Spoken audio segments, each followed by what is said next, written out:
We're going to call the meeting to order. If everyone could rise, pledge of allegiance, please. I pledge allegiance to the flag of the United States of America and to the republic for which it stands, one nation, under God, indivisible, with liberty and justice for all. Clerk, could you please call the roll?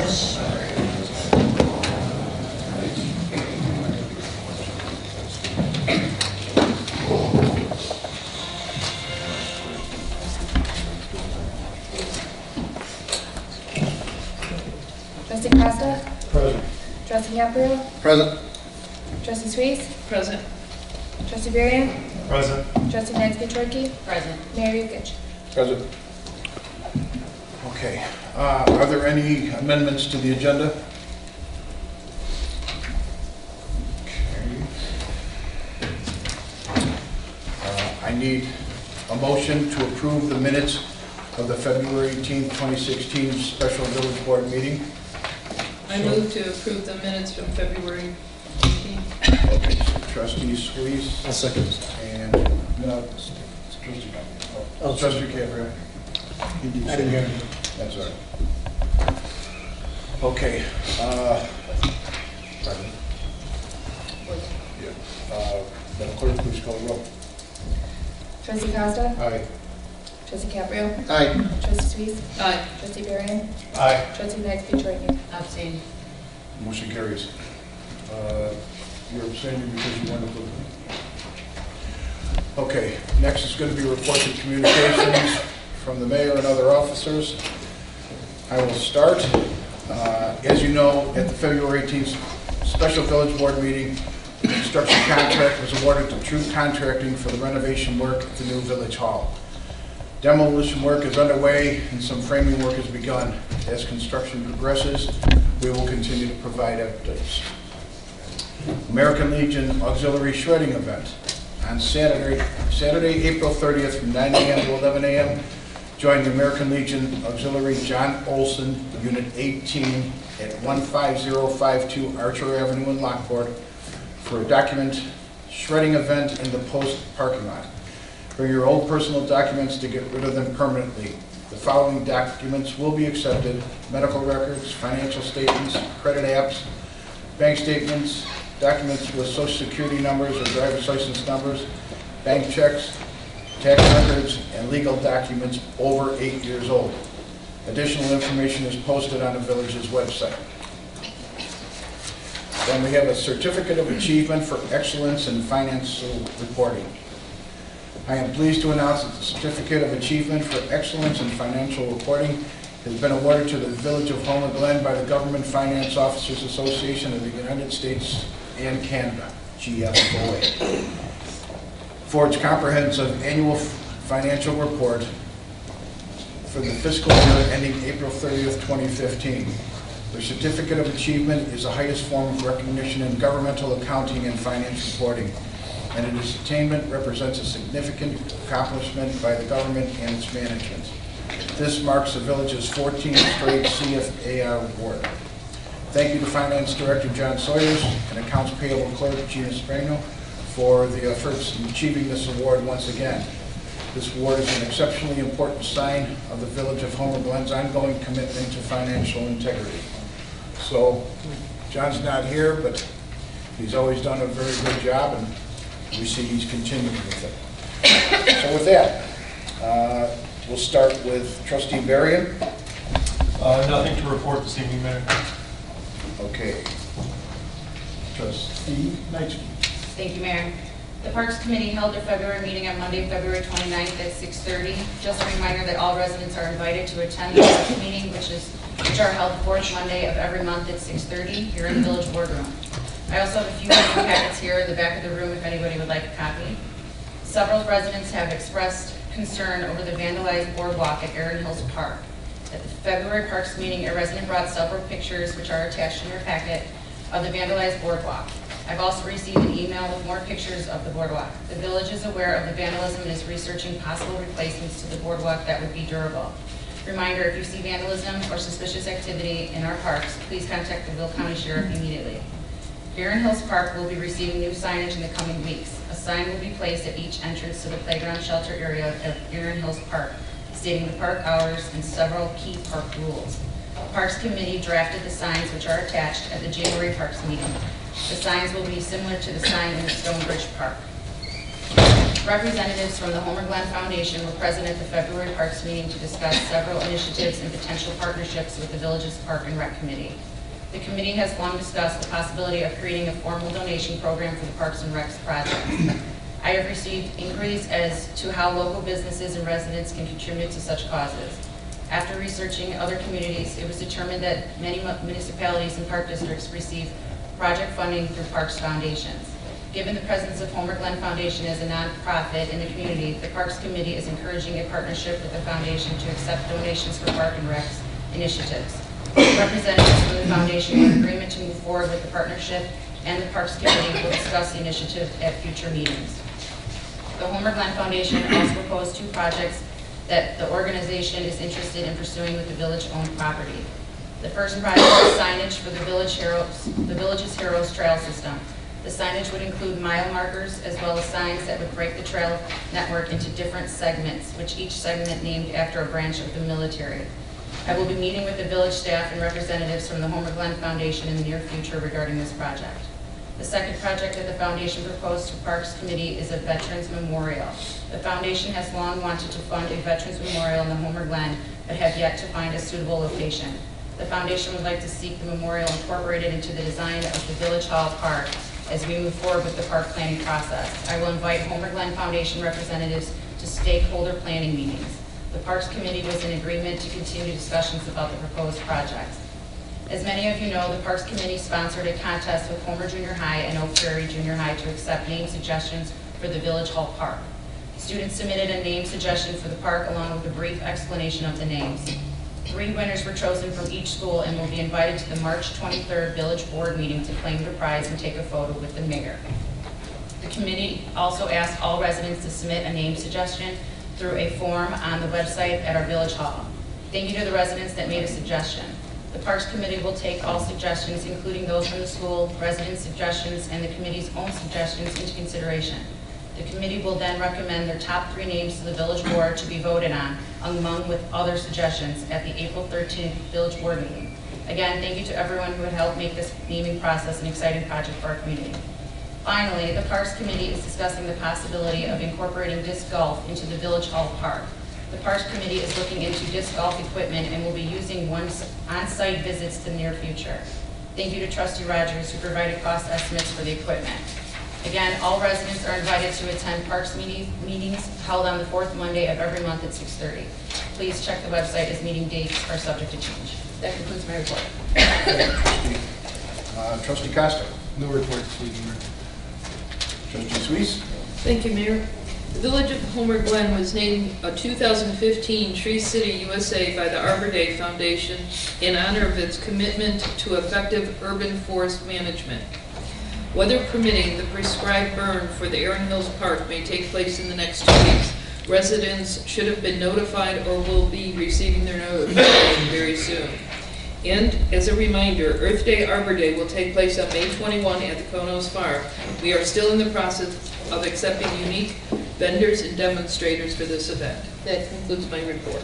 Thank you, Trustee Suisse. Trustee Caprio. Just a brief report for the Parade and Festival Committee. Our regularly scheduled meeting for the 3rd Tuesday of the month would have landed on Tuesday next week, which is Election Day.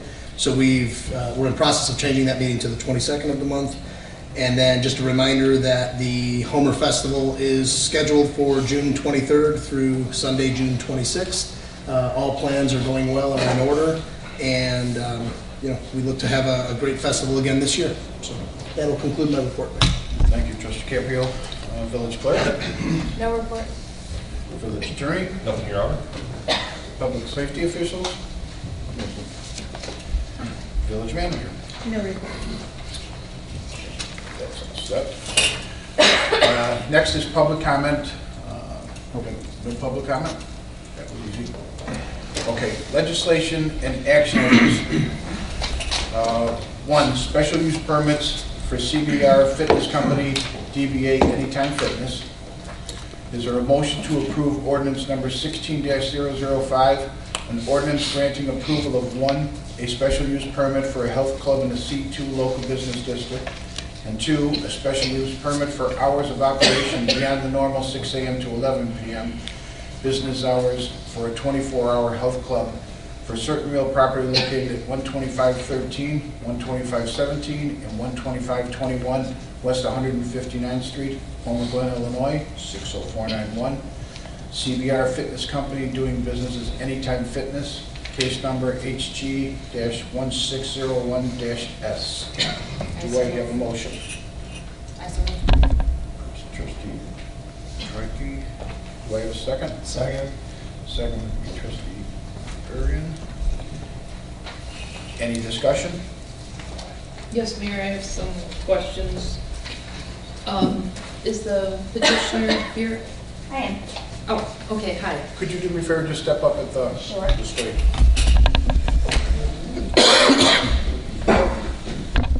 I was just reading in the packet where it says, and maybe you can explain this, it says, a study by Anytime Fitness concludes that relatively few members visit clubs between 10 p.m. and 5 a.m. Can you explain why the need then for a 24 operation? Well, it's a franchise club, and so the business is basically, their model is based on convenience, and it's local gym for neighborhood people, and it's 24-hour facilities to compete with like a Lifetime Fitness, so that you're closer to home and smaller. I do have some information on usage patterns that the club puts together. They have about 3,000 facilities right now, just over, and they gather usage patterns to show us how many people are in the club. There's particular natures of businesses that have hours of operation that are not traditional, police officers, nurses, other types of industries. So that's who we usually see late hours at night. The averages show that between 9 p.m. and midnight, there's about 3 to 4 people in the club. Between midnight and 3 a.m., there's usually nobody. The average is actually 0, less than 0.5%, so it shows there's nothing. And then about 4 o'clock in the morning, there's between 3 and 4 people in clubs on average.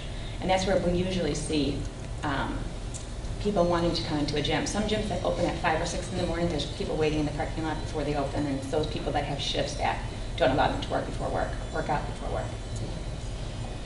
Okay. So this 24-hour operation is a model of the franchise? It is. It's not basically. that I can change it. It's not. They get in and out with more or less an electronic card. Yep, they have a key fob. I could give you information that's real specific about the entry security system, but there is a key fob. The key fob basically goes to a computer system on the inside. The computer system recognizes that key fob as the person that's allowed to enter the club, and then it sends a signal to the door to allow it to open. When the person enters the club, there's a tailgate system, which basically means it only lets one person in at a time. They pass through a device, it's heat sensor monitored, and it will, the security system will alarm if another person comes in behind them. So it only allows one at a time. And then obviously when they leave, there's a trigger so that if there was a loss of power or something like that, they can exit the club. So that only works on the way in, that part of it, but the cameras are going the rest of the time. So that it would basically mark down that they left at this time. Yeah. There's specific security steps for club entry. There's a club entry procedure that I can go through. There's about 4 of them. And there's club exit procedures as well. And then during those times, all the times, there's a remote monitoring system. So the club is under 24-hour surveillance all the time. So, I can see at all times what's going on in the club except for inside of the bathroom. And so if a device was triggered, that information, same thing could be, it's video, could send to police. So do you have a direct connection to fire and police? Or does it go through a security firm first? How are you going to have that set up? So here's the steps. For the club entry procedure, the main member entrance door is equipped with a proximity access control system. To gain entrance, the member holds their key fob of membership to the card in front of the device that reads the proximity reader. The proximity reader gathers information from the member's key fob and transmits it to the computer system inside the center. The computer system will then determine if the key fob is valid and the member should be admitted to the club. If valid, the computer transmits an OK signal back to the proximity access controller. The receipt of an OK signal triggers a release mechanism in the door and either a door strike or magnetic lock. The member can then enter the facility. As the member enters, they pass a mechanism called the tailgate detection system. This system validates only one person to enter the facility at a time. If more than one, the whole process starts. The alarm will notify the member that somebody has entered the facility behind them, as well as notify me, as well as notify the police directly. The tailgate system also triggers another alarm to the digital video recorder, which will speed up the images per second on the member entrance door camera. As far as exiting the club goes, the member exits to the same door which they entered. As the member leaves, they will engage a free exit mechanism, like a paddle or a crash bar. And that's a mechanical device, not an electrical one, in case there was a power outage. The tailgate system is also equipped with a free exit control, which means that a member does not have to hold their key fob to the proximity reader to exit the club. As far as the remote monitoring goes, the main purpose of the closed-circuit television system is for the member's safety and peace of mind. Typically, a member activities are recorded over each day unless an incident or emergency requires further review or investigation, in which case the owner of the facility will have the ability to review selected video footage from the DVR. So the use of the security system includes motion detectors, wireless door contacts, glass break detectors, panic buttons, and panic necklaces, and one motion detector that's by the locked office. Wireless door contacts are placed on all exterior doors other than the member entrance door to protect invalid entry and exit. These components are set up as burglary zones. There's typically 5 to 10 wired and wireless panic buttons and necklaces for members' use. And then there's an explanation of where the security zones are. There's a necklace that looks like this. I have packets if you guys wanted them. But if the member comes into the club after staff business hours, they sign a contract that indicates they need to wear one of those necklaces. If a member has an injury or feels ill or feels some security risk when they press that button, there's kind of a chart, a flow chart, which shows kind of what happens. So if a panic button or a necklace is pressed, that signal goes directly to the police department. It also notifies me, but it doesn't wait for a response. It goes directly to the police department. If there's a burglary alarm that's dispensed or that's activated in some way, it will notify the key holder themselves. Each key holder has their information, their membership information is logged under their name. So it's their cell phone number, their name, their picture, all that stuff. So they're notified, I'm notified, and the police are notified. The system will try to, let's see. Okay, so they'll first call the key holder. Sometimes there's a mistake that if the police calls the key holder, and there's usually some kind of a protocol where they know if they ask them for a security code and they give it. If there's some kind of they know that if they're in danger, they might not want to give it, and the police determination if they want to come to the scene or not at that point. But if the key fob holder does not answer, then the police come. That's how the system's set up. And if nobody answers the key fob whatsoever, the police come. And then even if the police don't come and they determine it was some kind of false alarm, I'm still notified and I can see it, on my computer and on my iPads and on my phone. I can view what's going on in the club 24/7. So I'll be notified any time an alarm is triggered, whether it's burglary or panic alarm or whatever it might be. What are the staffing hours there? The staffing hours are up to us to determine, and so they're typically between 6 a.m. and 11 p.m., but there's some variation in that depending on the holidays, things of that nature. It's almost never staffed after 11 p.m. and before 5 a.m. Okay, so everybody's on their own then? Yeah. Okay. Can I make also a recommendation? I went to the club in Orland today, and I thought, I was going to recommend this anyways. They have 3 rooms there, 2 with showers. And on your floor plan, you have them all marked unisex. Why aren't you marking men, women, and a unisex? It's a franchise model. They find that most people don't shower there, but they would like to have at least 2 showers available. And so this way, if there happens to be 2 people taking a shower, then the bathroom that's available without a shower could be for a man or a male or a female. Right, but you have all 3 unisex. Right. Meaning that if 2 guys want to take a shower at the same time, they can both do that, and it's a one-person entry, and they can lock the door behind them.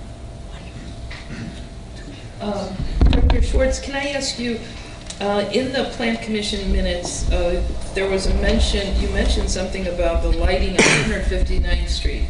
I don't know if that was a question from the petitioner. Why was that in there? It said here, Member O'Donnell asked if the state plans on putting lights along 159th Street. Yeah, what page are you? That's in the minutes.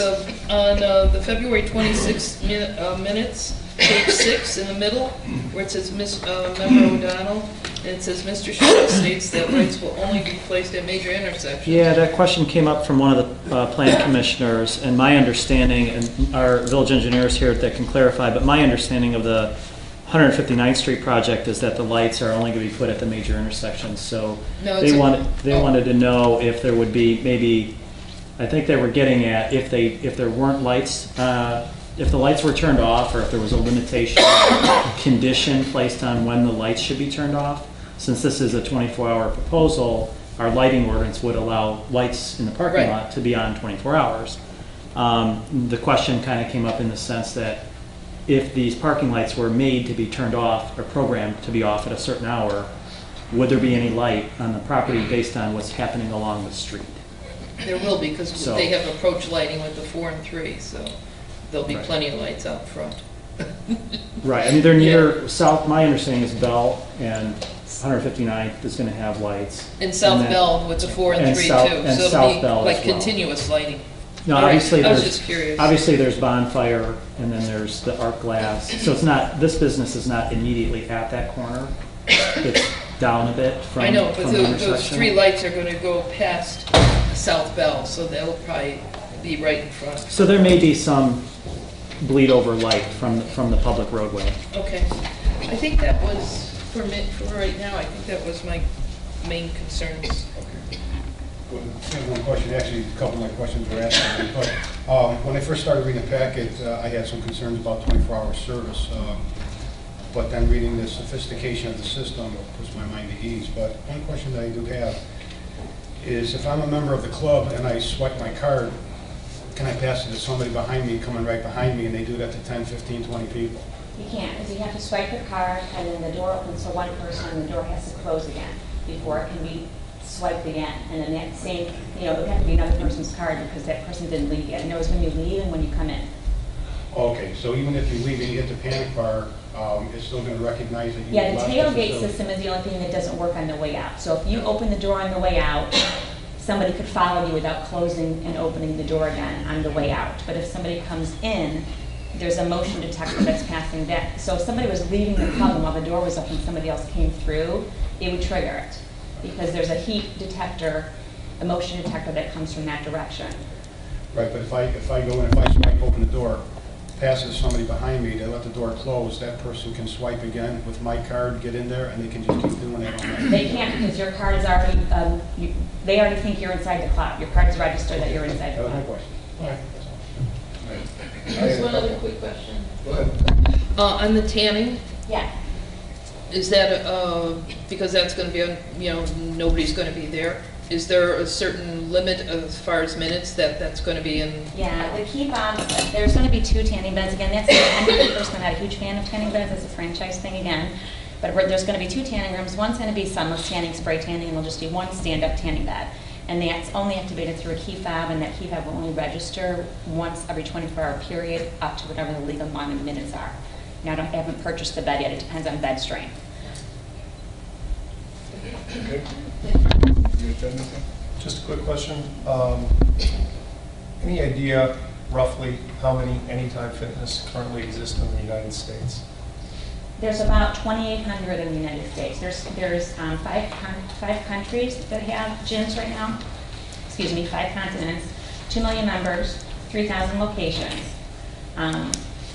So, yeah, it's, I think the business started in 2002.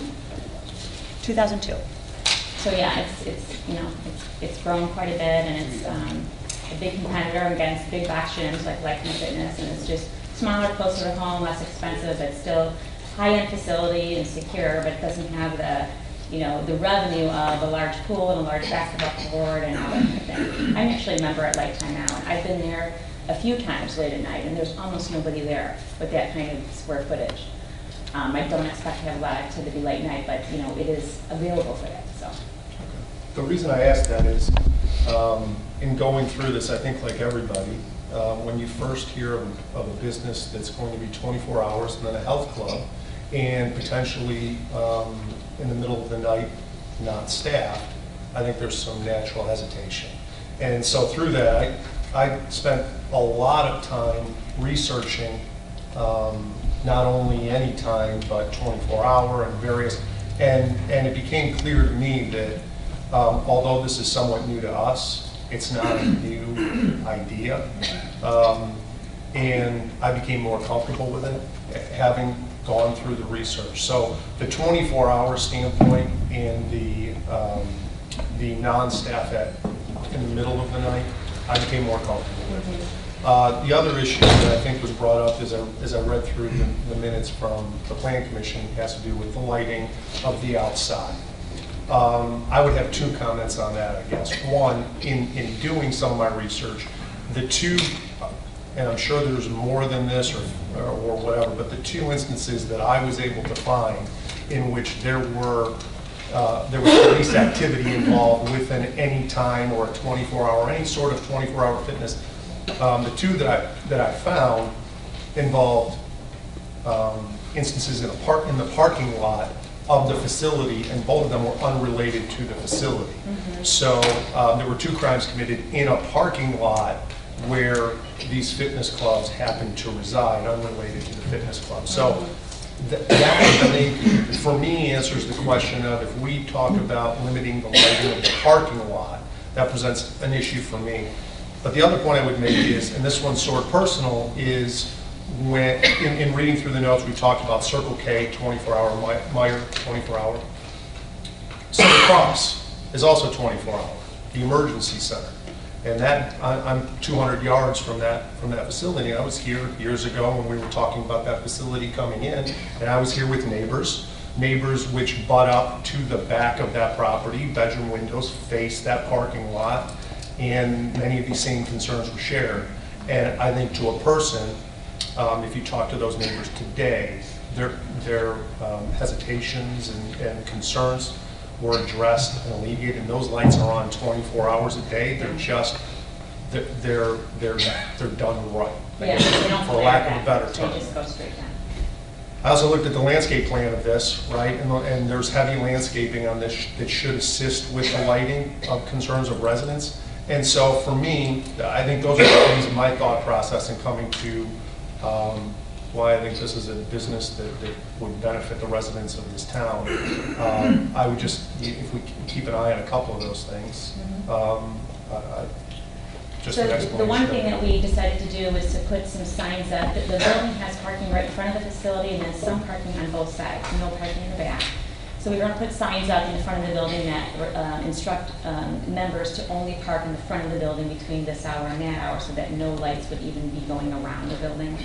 We actually just drove through there on the way here, and I was just kind of taking over the and driving to see where my headlights fit. And my headlights never even hit a property line of anybody, because you can basically come in front of the Sherry's Glass Studio, and you kind of go down a little bit of a slope. Your headlights are going down.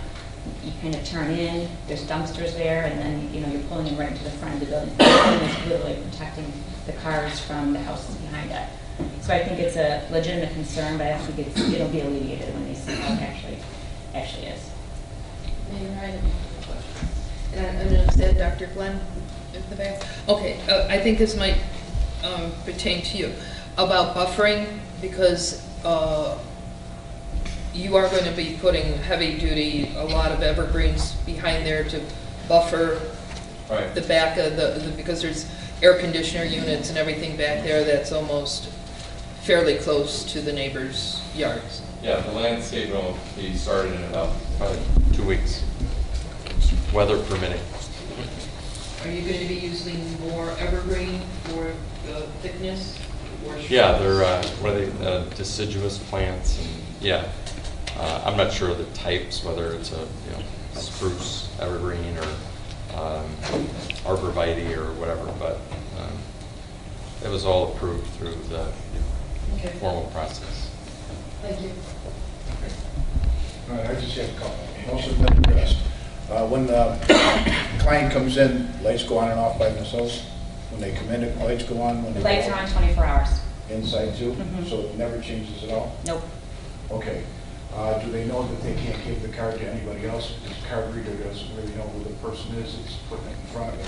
So they know that it can't be used by anybody? Yeah, there's a process that we go through. They sign a contract, but we also go through an orientation process when we sign a new member, and a large part of that is going through all the security procedures and a big emphasis on the tailgating procedure, and they usually sign off on that, and we show them how it works, and we express that we strictly enforce it, and that police will be dispatched if that occurs, and, we can terminate their membership, things of that nature.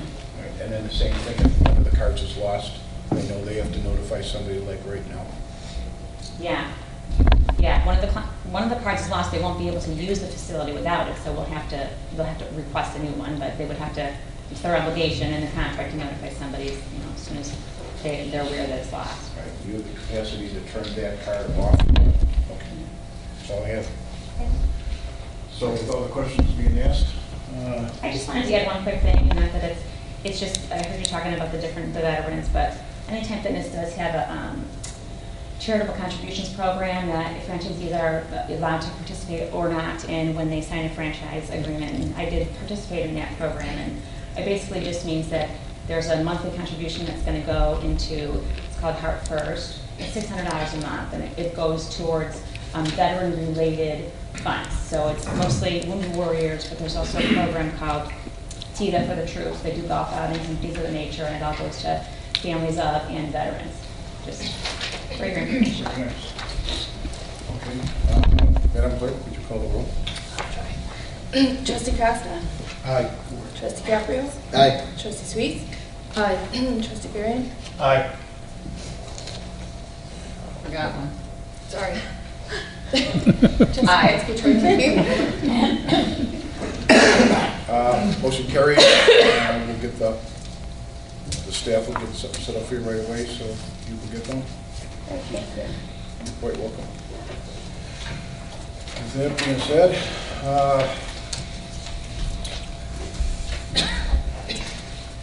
next one is a motion to approve ordinance number 16-006, an ordinance amending ordinance number 15-045 by extending the temporary moratorium on the establishment and operation of smoke shops and smoking lounges for an additional 120 days from March 10, 2016 until July 8, 2016. So moved.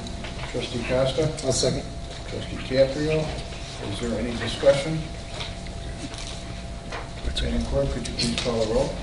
Trustee Hetzke, Troy. Aye. Trustee Barron? Aye. Trustee Sweet? Aye. Trustee Caprio? Aye. Trustee Costa? Aye. Motion carries. Next is going to be workshop item. We are going to have presentation from firms regarding professional services related to the creation of a master park development plan for the Village of Homer Glen's former Woodbine Golf Course property. Manager Kadowski will speak on this item. Thank you, Mayor. I just wanted to let everybody know we received 18 proposals for the master plan for the creation of a plan for Woodbine Golf Course, and a committee was formed of myself, Trustee Swees, and Trustee Hetzke, Development Services Director Salamovich, who's to my right, as well as Development Services Inspector Jim Walkowski. We narrowed down the 18 to 5 firms, and from those 5 firms, we are bringing 3 to the board tonight to present their information. We believe that these are 3 of the best firms out of the 18, and they're all within the budgeted price range. Our first firm will be Professional Resources, Inc., and they are actually coming in right now. So we will get their presentation loaded on the screen, and they can begin.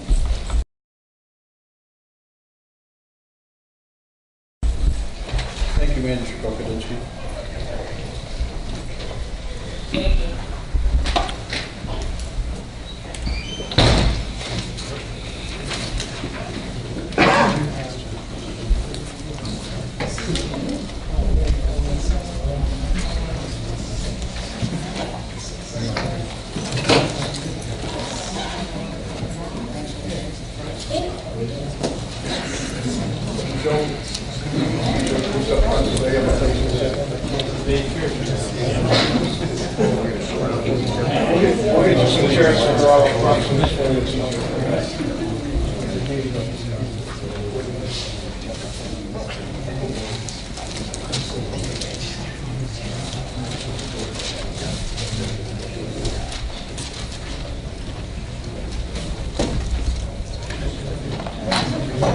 Hi, thank you. My name is Kevin Graham of Planning Resources. We're excited to be here tonight to talk with you folks.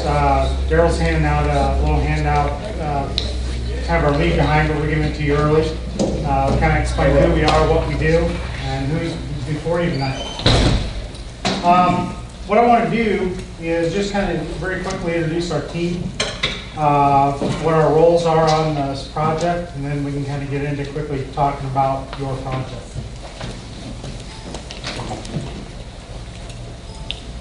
So,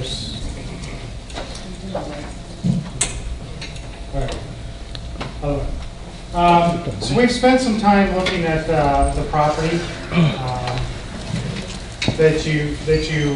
that we're talking about tonight, the Woodbine Golf Course. Yeah. Now, I just kind of looked up and I'm like, wait a minute. Just switch the lights this way.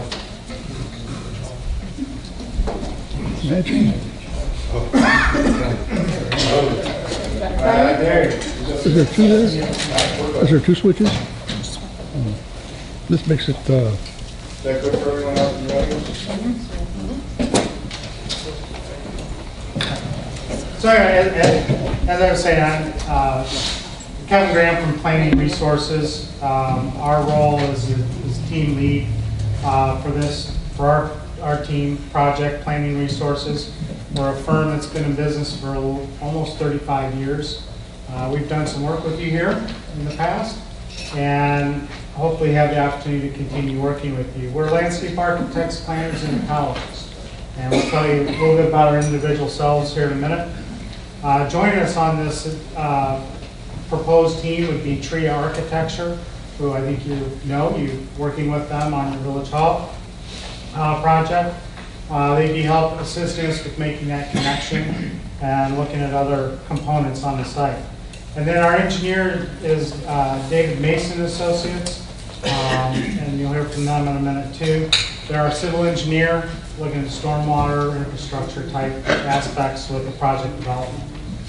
As I was saying, we spent some time looking at this property and really kind of walking it, getting familiar with it, familiar with the resources that are out there, the surrounding land uses, both residential, the township ball fields, the library, those aspects. So we've become quite familiar with the property, with the type of terrain that's there, what's there today, the condition of the landscape that's currently there, as well as with the building. And key to our team, I think, is the knowledge that Jim brings to our team with what you're doing and creating a center for this community. Having the Village Hall there really creates a great opportunity for that potential village green, that concept of the land use. As we kind of introduce ourselves here in a minute, I'm going to have each of the team members stand up and kind of tell you what their expertise is, what their role in the project is. It's also on the sheet. As I mentioned, my name is Kevin Graham. I'm a principal with Planning Resources. I'm a planner, landscape architect. on the project.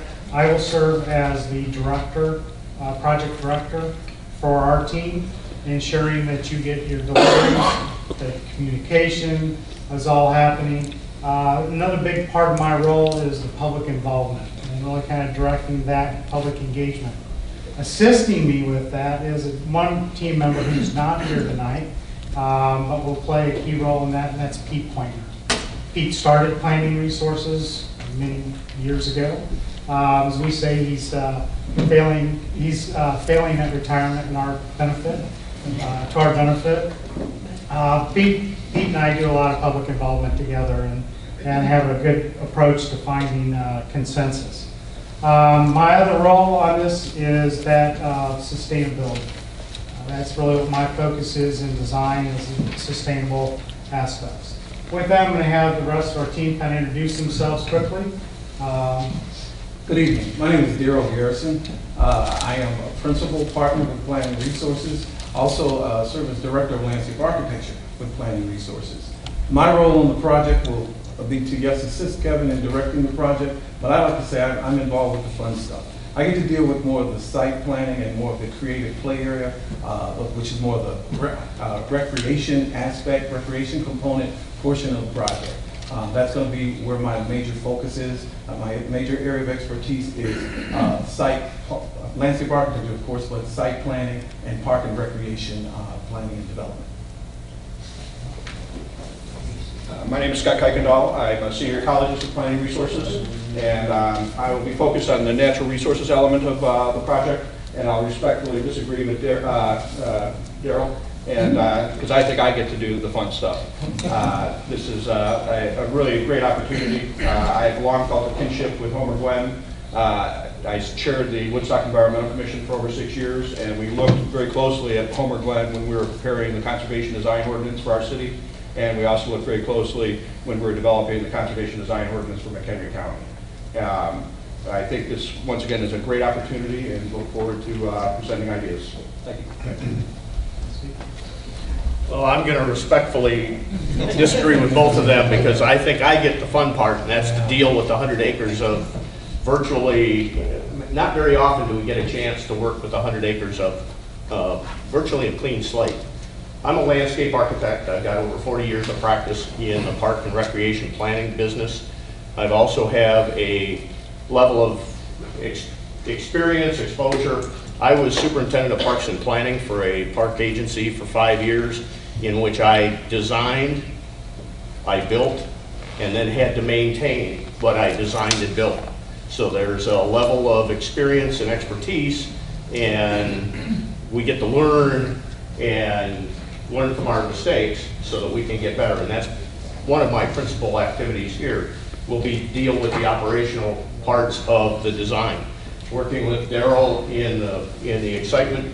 I also spent 10 years as Director of Planning and Development for the Forest Preserve District of DuPage County, in which we were development dollar rich and operational dollar poor. So everything that we did, our staff had to maintain and operate. So we basically got into a position where we developed an operation and maintenance impact assessment of every capital project that we did. And if we did a project, it had to be operation neutral or operation beneficial, or it didn't get onto the list to be funded. So when it comes to being able to look at a site in which the village of Homer Glen is going from 30 acres to 130 acres. That's a 300+% increase. The operational impacts of that on the community and on the village will be significant.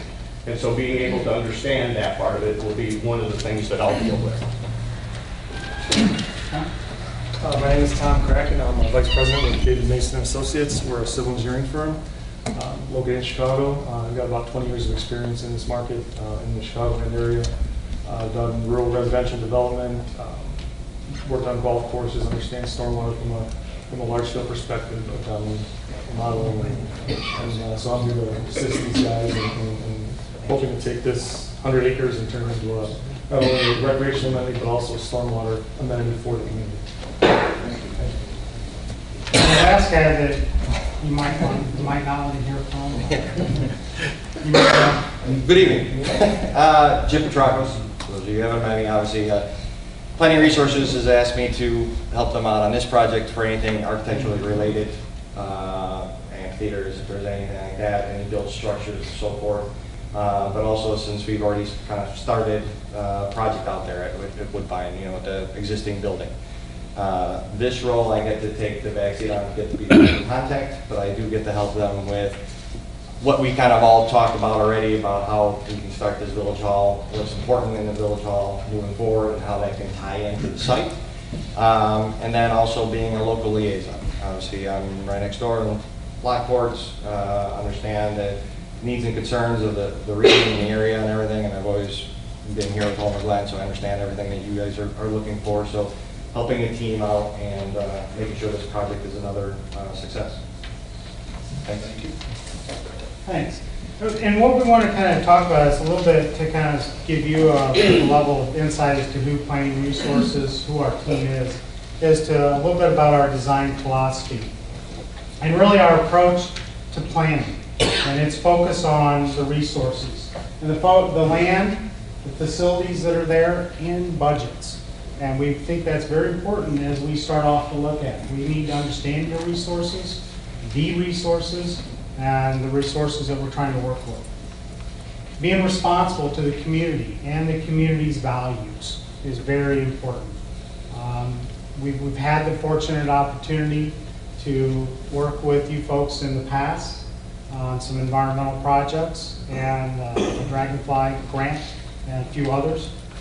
And we know the natural resources it's why you were incorporated, and the protection of that is very important. We will respect that, be responsible for it. But then respect, and respect to the neighbors and adjacent landowners as well. When we design a project, it should be consensus driven, and we'll put a primary emphasis on that. I mentioned in my introduction sites and sustainability, and I just want to hit this for a quick second and then turn it over to Daryl. Sustainable Sites Initiative is like LEED. You've heard of LEED for buildings, green buildings. Sites is LEED outside. We're not suggesting or proposing that this be a site-specific project, but the fundamentals, the principles that are behind it will be our guiding force as we design and develop plans for this. Sites looks at the site context from water, soils, materials, human health, and then the ongoing monitoring and management of a project. I happen to be very fortunate to be one of the founders of this program 17 years ago, as when we started working on it. It's now in use. And we've done projects using these principles. And I think it's a good principle based on your community values. What it is really about, everything is an ecosystem. And we need to treat, when we do design work, when we design a park, a master plan, thinking of that park as in its own ecosystem. How does it integrate into the community and everything you're doing? And that's what we'll put that focus on.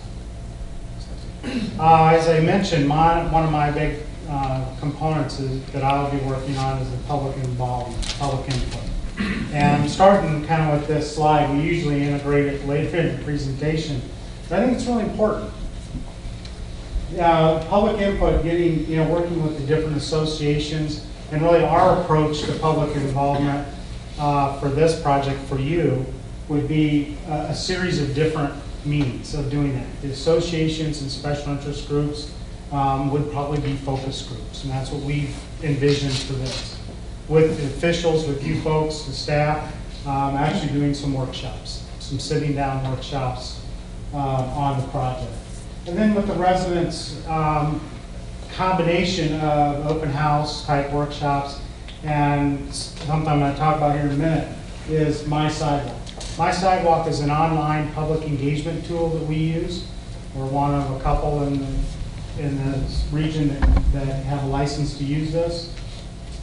What it allows is for anyone in the general public, anyone in the community, to engage on this project anytime, 24/7. And we're currently using it down the road in Tinley Park.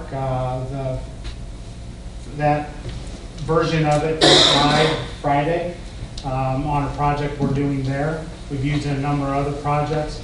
We just completed using it in Western Springs. We got over 4,000 views, over 300 specific comments and suggestions. And it was for a system-wide master plan. But it's a way for us to get comments real time. We administer it, we take care of it. You have administrative rights, you can see and chime in. We take care of it and run it for you. It allows us to post questions to like a survey. It allows us to post plans and images, whatever we decide as a team with you, that how we want to engage the public, but then an ability to get those comments back. As an example, in Tinley Park, we had someone suggest something. We were able to go in right away and have a dialogue with them about that suggestion. So it's a good two-way communication. It's not just posting something on a website and hoping you get some input on it. We find it to be a very, very useful tool. Very useful tool that allows the residents, folks that you most want to hear from, to give comments at their convenience. As they go home from a meeting like this today, right? And you think, I wish I would have said that. I wish I would have brought something else up. There's an opportunity to do that. So it's a good tool we like to use. With that, I'm going to turn it over to Scott for a quick minute to talk a little bit about the natural resources aspect, and Tom, and then we'll keep going.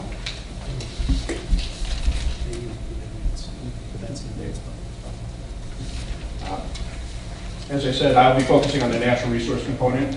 With over 20 years' experience, this will be a great opportunity to really leave a lasting impact. Rarely do we have an opportunity to convert a golf course back to a natural habitat. Historically, this area consisted predominantly of prairie, woodland, and savanna. And we have a lot of opportunities to restore those habitats on this property. The area right now, as a golf course, has big, vast open spaces and then broadly spaced trees. And that's very consistent with what is a savanna habitat. So this would be an example of savanna up here, where you've got mature trees and large areas of grassland or prairie between them. And like I said, right now you do have vast areas with those trees and open spaces, and we would initially do a habitat evaluation, identify those areas that can be most easily converted to natural areas, and target those areas for restoration. If you have if the main area activity you have a desire out there is open space, there's no reason that we can't convert that from a turf grass that has to be mowed, maintained, and require capital investment to areas that can be self-maintaining and require very little input. The areas can be utilized for both recreational activities and natural habitat. The wetland detention basins, that theme can be carried on throughout the park. There are several areas that I think can be easily converted to wetland.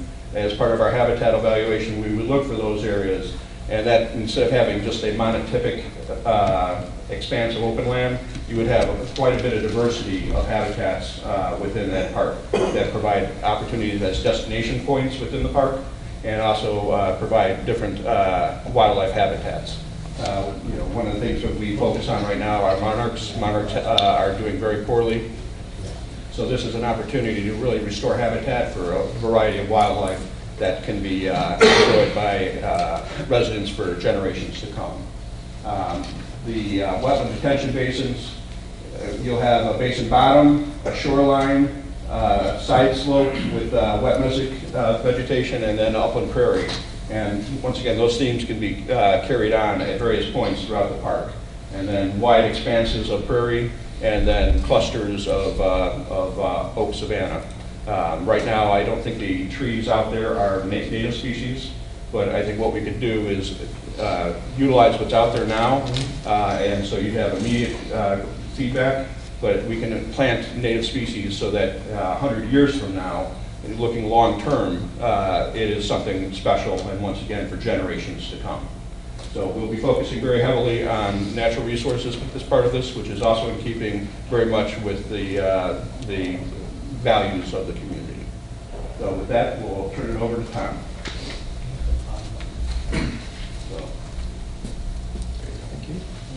Extra slides, so this will work out. So yeah, going along with what's been said thus far, I mean, there is a great opportunity here to restore the site and create some great amenities, and we will be providing support to hopefully create some stormwater benefit as a part of that. You know, we've read the HR Green report that was generated. Clearly, the site was not designed with any stormwater management environment. It was developed back in the 80s. So hopefully, we can take what's there, take advantage of the relief on site, and use that to develop some strategies and incorporate stormwater management into all the recreational opportunities that our team envisions. There's, you know, we're talking fishing, potential for fishing ponds, and of course the wetlands and all the water quality benefits that go along with that. With that, I will turn it over to Sarah. Thank you, sir. Again, name is Daryl, and although I may not look like it, I bring over 27 years of park and recreation planning. I have over 27 years of park and recreation planning under my belt. And in that 27 years, I've had the opportunity to work with some really great, work on some really great projects for some really great clients. And we look forward to and hope to add Homer Glen to that list as well. But two of the examples, I'd like to talk to you about two of the examples of the great projects that I feel Planning Resources have been involved with over the last few years. One of which, and again, these are probably half the size of your site. One of the projects is McNair Park for the Blackberry Township. It's a 68 acre site that is an ag field now that they want to convert into more active recreation, as well as obviously with stormwater requirements from the county. We of course introduced some naturalized stormwater basins. But the project to the right, most of you may be familiar with, is again with another township, but it was the Lamont Township. That is a 58 acre site.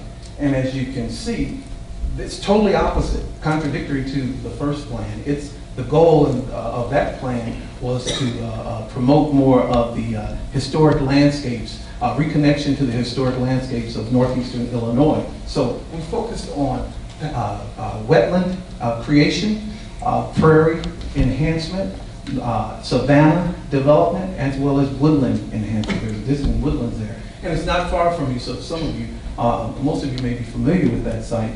But in that, there also were some active recreation components, such as a small creative play area, which I'll get into a little bit, as well as a dog park more to the south of that site.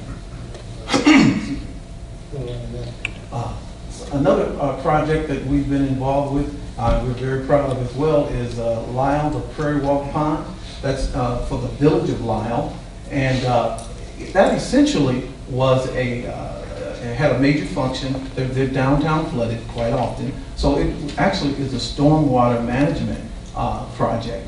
However, we wanted to make it more of a recreation amenity for the community as opposed to simply just the function of controlling stormwater. So we enhanced it naturally, of course, because we're planning resources. In that, of course, we added paths. There were opportunities for interpretive areas that we developed. And they, of course, wanted some active recreation components as well. So there were nature-themed recreation, a playground, play areas, environment associated with that, a splash pad as well. Now the area, the photograph to the lower right is not the splash pad. That's to the left. The one to the right is the actual stormwater basin area with aeration. Additionally, we're involved with a project called Lyman Woods. The client itself was, in part, Downers Grove Park District, the village of Downers Grove, and of course, the Forest Preserve District. That's the Lyman Woods is owned by those three entities. So that was a major feat getting things through, but nevertheless, it was a great project. And while our primary goal was to focus on stream bank enhancement and riparian area restoration, we also were able to get involved with passive area, path developments, path enhancements, trail enhancements, and as you can see, there was a boardwalk there that we introduced with floating piers as well, and then of course took advantage of some interpretive area development as well. In addition to natural areas that we've developed, we too have also been involved with our relationships and clients, municipal clients. We've designed several and quite a few veterans memorials areas, as well as monuments that were geared and focused on volunteers of the community. The element or the picture to the lower left is the Veterans Memorial for the village of Oswego, and the one in the middle is was for a concept plan, a concept sketch for the city of Country Club Hills, where they requested a monument with a water wall that honored all the volunteers that worked in the community. Did I go the wrong way? There we go. This is one that I want to get to. This is where the fun stuff comes in as far as I'm concerned, because this is where we have an opportunity within that 103 acres. Yes, while it has a function, this is where the kids can get involved and get excited. And I like to consider myself a big kid at heart. We want to make sure that when I call it a creative play area, we're concerned about not just plopping native looking or native themed apparatus components in an area, in the site, in a playground area. We want to create an environment where that includes the approach, as well as everything within it, as well as when they leave, to create that environment for all the participants of the park. So we look at more native-related, native, natural-themed elements, and while those are yet pre-manufactured, they yet are, they're fiberglass for the most part, they yet are nature-themed that will inspire the kids and provoke that desire for more adventure and nature. And those could include climbing walls, as you can see to the upper right, as well as balance beams, boulders, the introduction of boulders. And once you leave that, the creative play area, in that 103 acres, there's also an area to focus on village events. Within that 103 acres, this site could and should be known as the place to be in Homer Glen. Almost like when you think of Chicago, you automatically think of Millennium Park. Well, that's kind of what we create here. It's more of the flagship, more of the destination for Homer Glen. Within that 103 acres, there should be an area designated somewhere within and around the village hall that could be used as your festival space. We like to coin it as your village green, but nevertheless, your event space where you can have a lot of your summer events, as well as even winter events, for all that matters, within that, as well as perhaps then flanked by the memorial at the end. You never know. Then, of course, there's sensory aspects, sensory components associated with the project. And I do want to back up, as I was talking about that creative play environment, I want to make sure that you're aware, anything we do, obviously, is going to be ADA accessible. It's definitely going to we will make sure it's ADA accessible, as well as have that component geared more toward the senses, the sensory playground for all. It will definitely be a playground, a play area that is inclusive, as well as focus on the sensory components. So with that, I'm going to have Steve come and talk more about the operations aspect. Yes, sir.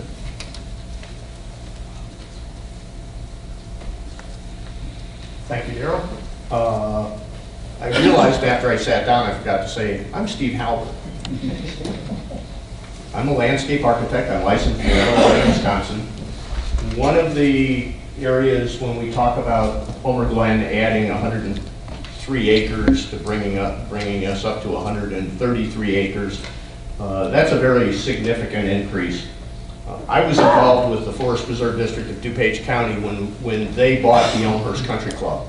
And when they got the pen out and wrote their name on the bottom line to buy that country club, that more than doubled the number of employees that the district had. So that was a major impact on the district. I was involved with the integration of those new employees into the fabric of the rest of the district. That was the maintenance, the operation, and all the aspects of that. And because I happened to have a little bit of a golf background and knew how to spell the game of golf, they made me the general manager.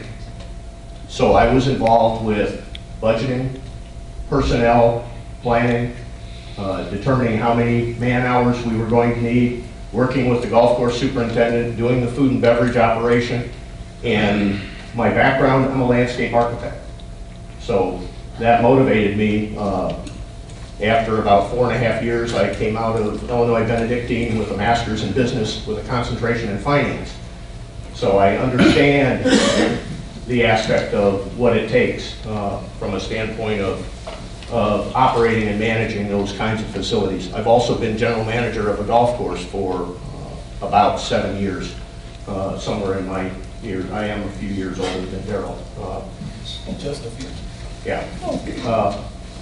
But when it comes to the Homer Glen Village Green or the Village Commons, operation and maintenance begins at the design stage. So when we look at design, we look at, again, what we need to be able to do to operate, maintain, and manage it. 103 acres mowed with a 6-foot wide mower will take about 28 hours. That's almost a man week. If you put one guy out there, he's got at 5 miles an hour going up and down. By the time he gets to the other end, he's going to have to turn around and start at the beginning again. So those are the kinds of things that we look at. We look at how we can group and cluster things so that trimming and maintenance isn't a significant impact. We can go out and do things once and be done with it and not have to go back. Again, I mentioned earlier about the operation and maintenance impact statements. We can look at things from a standpoint of what might that take to operate and maintain it? What might it take from an equipment standpoint? What might it take from turf products? What might it take from the mowers, the type of mowers? Large mowers, you have to send trim crews behind. Smaller mowers, you need a lot of them in order to get the job accomplished. So the happy medium of that. Expertise as far as the kinds of people that you need. The Sanctuary Golf Course is down the road. I designed Sanctuary Golf Course. In addition to that, I assisted the New Lenox Community Park District in writing job descriptions for the golf course superintendent, assisted them with the advertisement, with the interviewing, and with the selection of the golf course superintendent. And that opened in 1997, and the golf course superintendent is still there. So I think we did a pretty good job of picking somebody to do the job. When we look at schedule, there's a progression of schedule design and going through the process and implementation. In addition to that, we have looked at the fact that the district, that the Village of Homer Glen has made a significant capital investment in the facility. And what we'll need to do is look at what is in which we can bring that facility online as quickly as possible. We applaud the village for making trails and opening up and making that facility basically public accessible now. The next step is to maybe look at things that might be able to be done in the summer of 2016 with low impact development, but yet can get the visibility of we are moving forward with this major project. We are the resource that you have entrusted to us as the village board.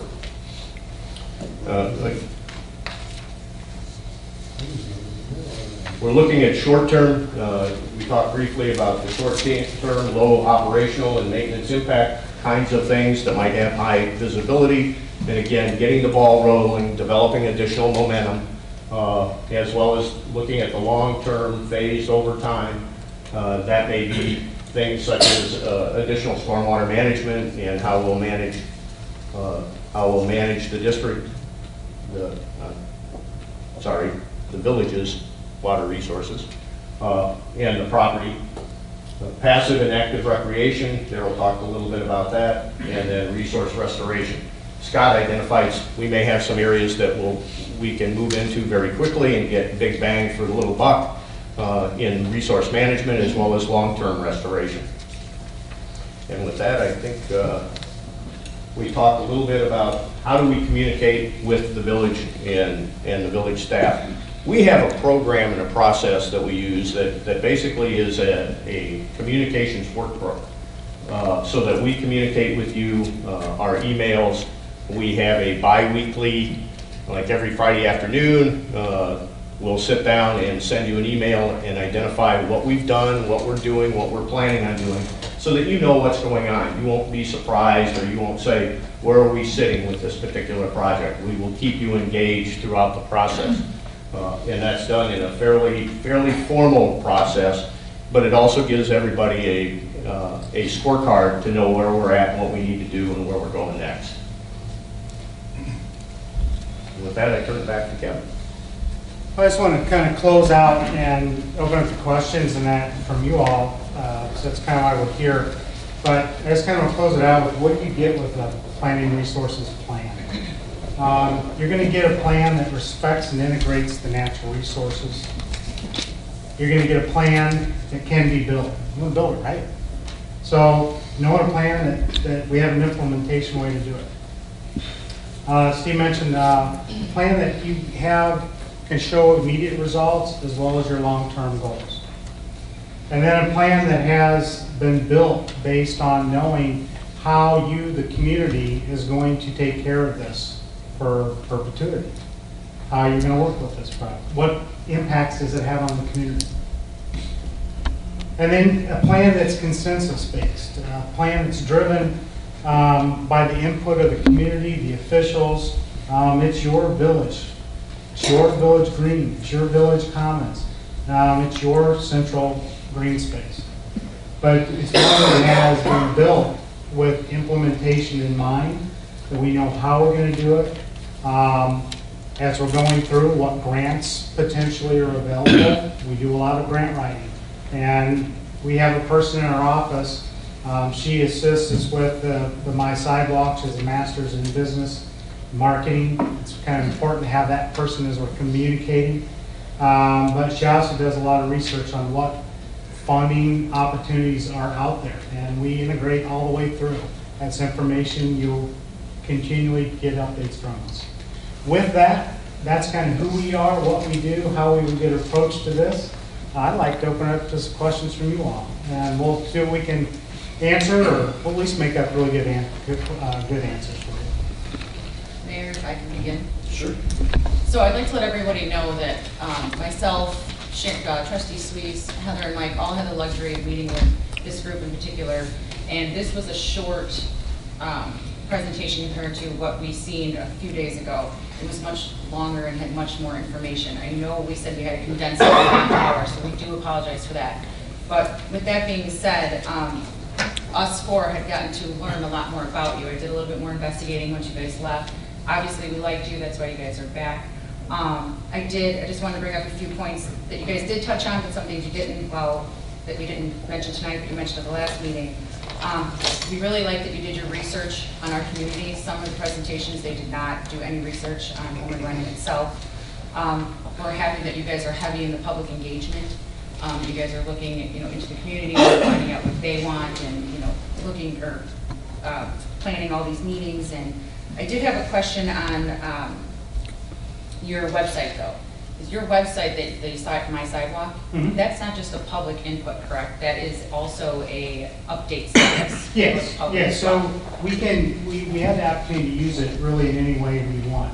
And excuse me. Sorry about that. In the number of different projects we've used it for, we've used it to in a very open process, getting ideas, before anything's put on paper, just very open-ended questions. We've used it to survey and get attitudes and interests. We've used it to get input on specific plans. So we have the ability to use it in multiple ways and give updates. So we've used it where it's just been kind of a quick survey, but then we've currently we're using it on a plan where we post the plan, but then we will post updates to those plans so it keeps people engaged. So it's not a one-time thing, it's a continuum. I did take a peek at the Tinley Park one, and it is very user-friendly, it's very informative, and you guys engage the community well. I like that you guys are willing to meet with the stakeholders, especially the residents that live around the park, to get their information and get what their concerns are. With that being said, I do have just 2 additional questions. A few of you have mentioned what an opportunity this is to work with 100 acres. How many previous projects have you done with 100 acres? We've done projects in thousands of acres. Okay. So. It just seemed like yes. you guys were. We showed a couple examples to just kind of show the difference in the way you might look at a project. Projects are all scales and all sizes. Projects range in hundreds of acres typically for us. It's not uncommon. One that I didn't mention tonight, if I could add, was the line of wood. That was 135 acres. Okay. So from a natural resources perspective, part of the reason I find this such an exciting project is we really have a blank slate to work with. We've got a palette that we can start from scratch. A lot of times when we're doing restoration work, we're dealing with a site that's heavily degraded, and you have to work so hard and invest so much capital just to bring it up to the point where you have a palette to start working on. In this case, it'll be very easy for us to convert from turf grass to a prairie area. So the actual expense from bringing it from start to finish is going to be much less. In some cases, we talked a little bit about drain tiles. So in some cases where we have wet areas, it can be fairly simple just to disable those tiles. As long as we're not going to be adversely impacting adjacent properties, and that's another reason with something on this scale where we've got stormwater on site, we really have control. And so those are very exciting opportunities. And the other thing is, it's just not very often that you have an opportunity to take a golf course back to its more natural state. And so that's kind of an exciting opportunity as well. And then to work in Homer Glen, like I said, I've got very strong kinship. I've looked at Homer Glen very positively for over 10 years now. And to have an opportunity to actually work in collaboration and leave a lasting impact is something I do find very exciting on a personal and a professional level. And so when we talk about exciting opportunities, that's probably what we're talking about. And one of the other things I wish I had mentioned is, when we were looking at this from a habitat restoration standpoint and developing plans for restoration, we'll be looking at the long-term maintenance of that as well.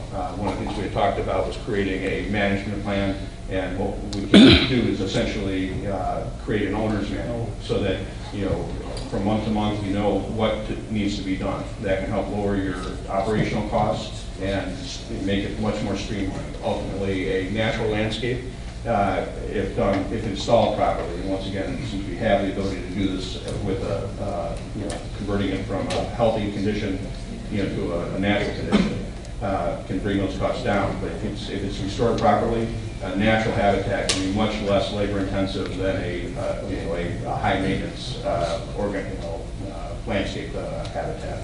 And so for all those reasons, this is a really neat opportunity, and I think we can make a lasting impact.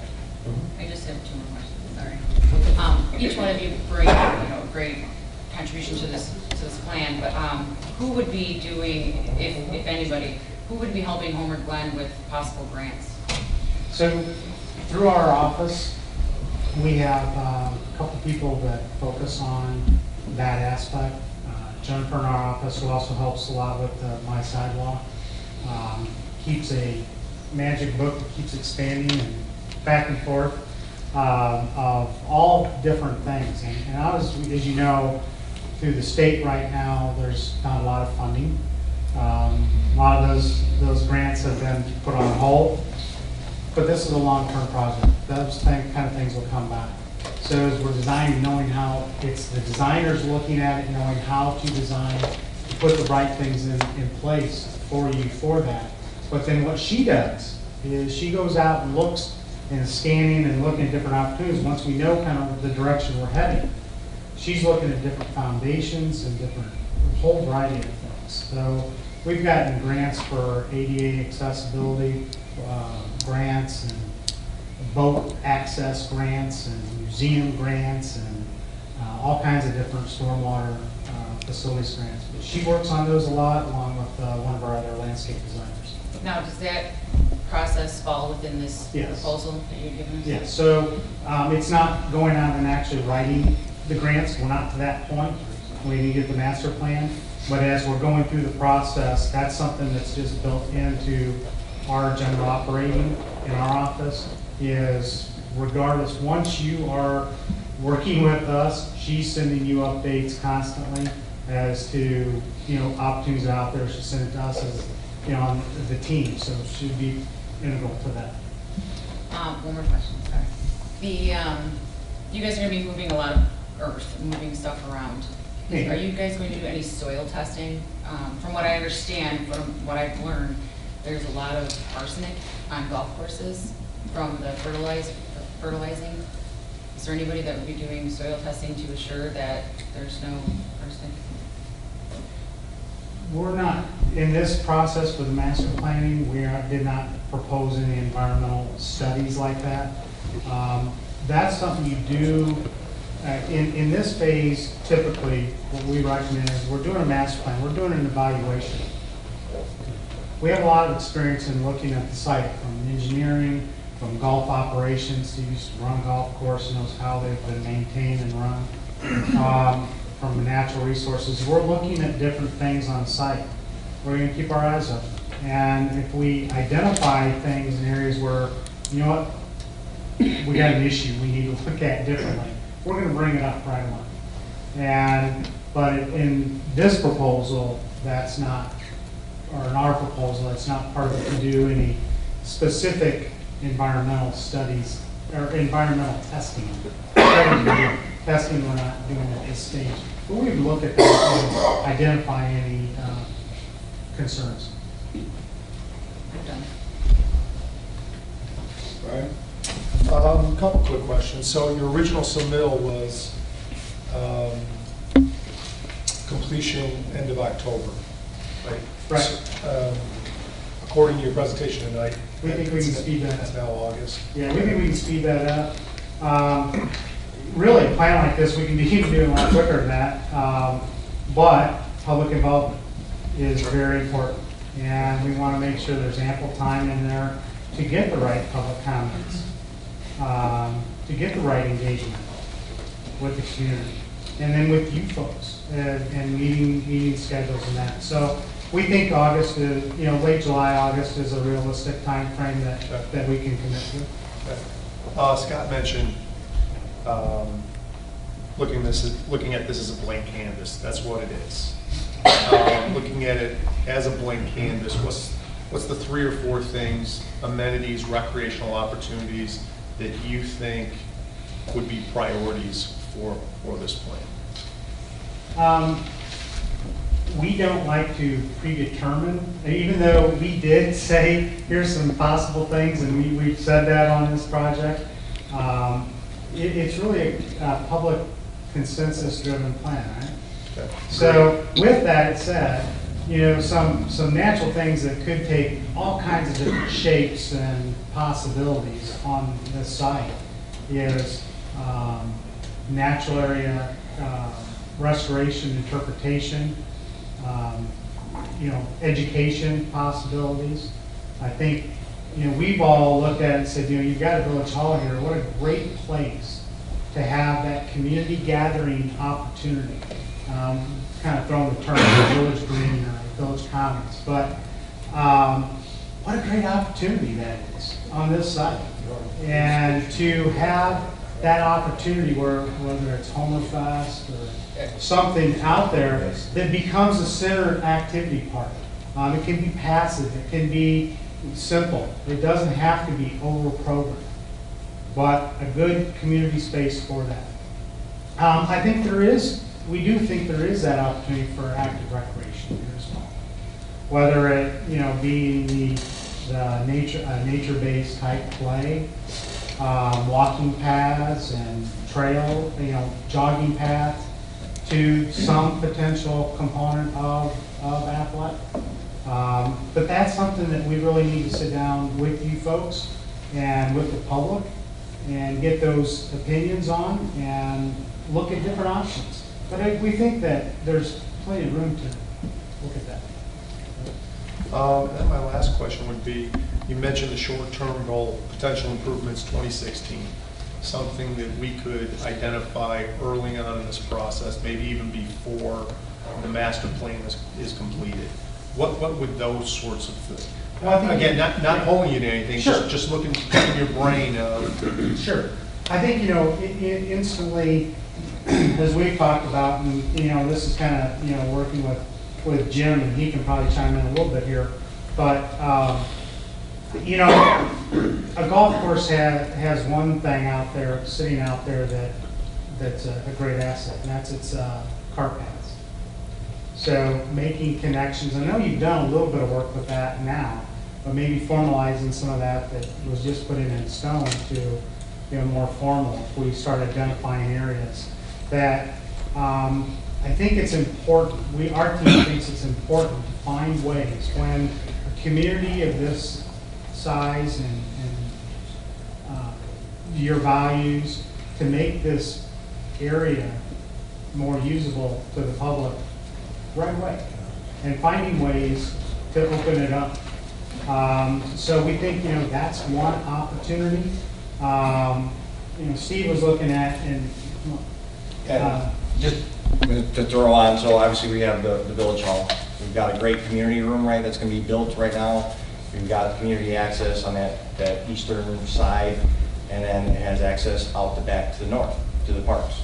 So capitalizing on that, where now you have a community center with bathrooms and toilets and everything people can actually use, go out to the park, and you can centralize some things, the village green, farmers market, different ideas that you can actually have around there, the monuments, tree lighting in the winter, any type of events during all 4 seasons that we can start connecting to that building. The building was first, we made decisions thinking about access to the back. We know that we're not touching on our original project, we're not touching any of the landscaping right now, but everything outside of the community room probably has to be cleaned up a little bit in terms of coming out there in the landscaping and getting better access to that park, but then radiating out from there.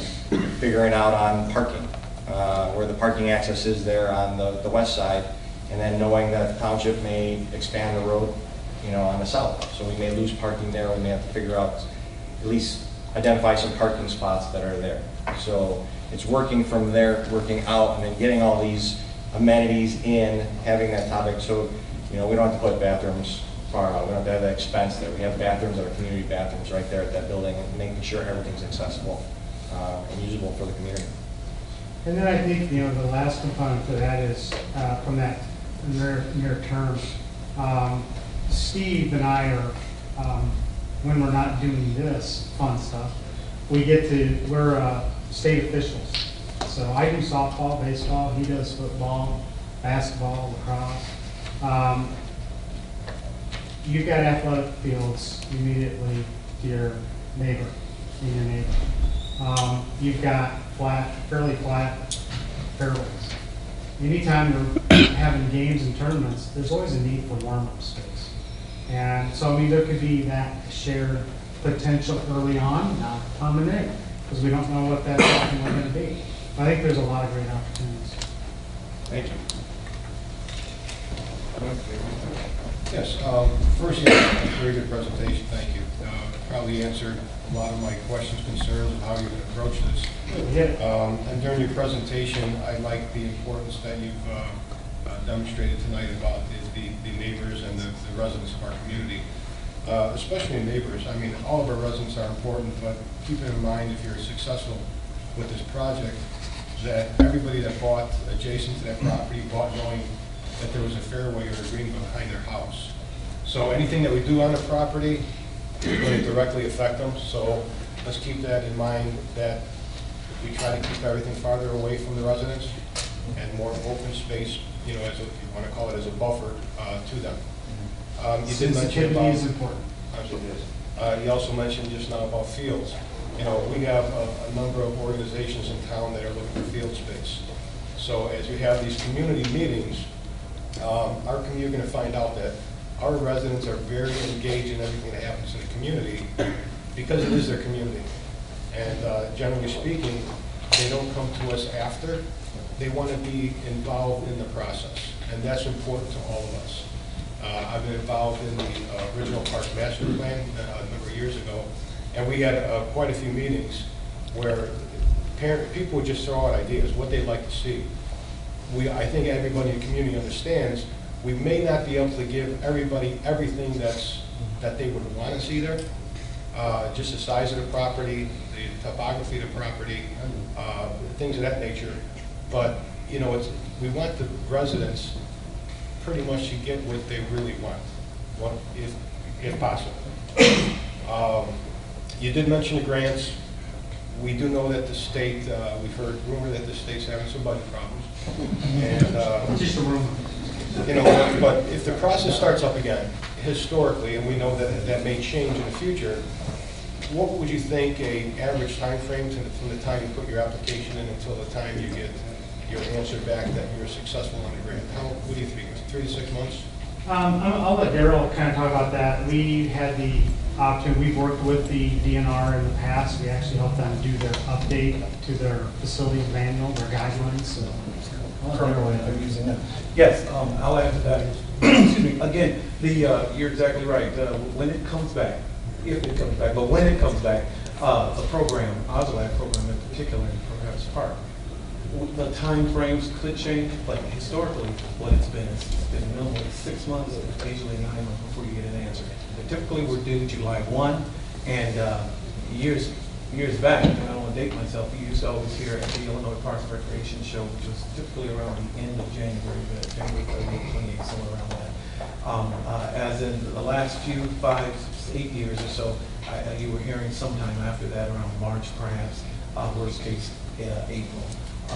It'd be great if you could hear within a 3 to 6 month period of time, but I don't think that's, and now with the budget crunch that they have, they're going to really scrutinize. I think the program's going to change.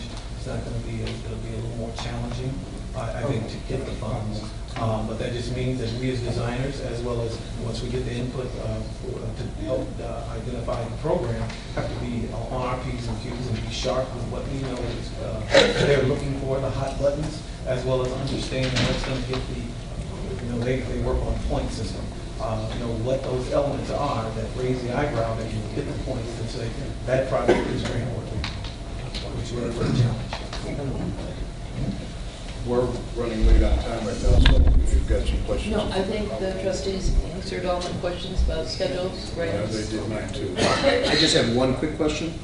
In August, when this plan is complete, do we get a few revisions of it? Is it a single revision? Is it something that can be nimble and we can move from if we like something versus some, you know, other ideas that may come in by that time? Or is it just one version, this is what you get and this is what we get? Well, you're going to get versions up through there. So it'll be an evolving, it'll be an evolving process. That's kind of the end game.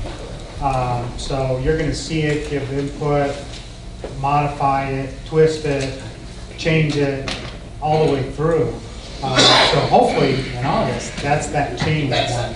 But obviously, anytime you do a plan like this, and it's a long-range plan with this kind of magnitude, unless you're saying, I'm going to build everything next year, which probably isn't the most feasible way to do it. Something's going to change. And what we like to pride ourselves in the planning resources is we're in it for the long haul. So if there's something needs to be tweaked, hey, you know what, this opportunity came up. And we've had this many times come up. Or, hey, this opportunity came up. In Oak Brook, we're working right now, someone comes and I would like to donate this. All right, let's work it into the plan. So things come up, we need to make changes if it makes sense for the plan. And we're there to help you do that. Okay, and I love the wide variety of expertise, especially the financial mind of the operational costs of this and how we go forward with that mindset. So thank you. Yes, thank you. We do thank you very much. What we would like to do is, if they do have any other questions, if they can you give us a contact there that we can get a hold of? Or absolutely. Just, okay. I think Heather has that, and we're more than happy to answer any questions you have. We thank you for your time, and we want to work with you. Thank you. Thank you. We appreciate it. Thank you. All right, we're going to take a couple minutes recess because we have another group coming out. So if anyone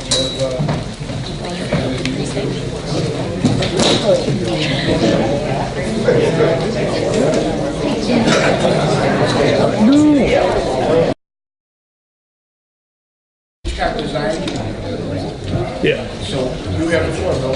Oh, I'm sorry. I could get this to take. Well, he knows that. Let him know what you're looking for. Something you want to talk about Thank without you. Marine Corps, but seeing it up there, you go ahead and start. Well, so, thank you.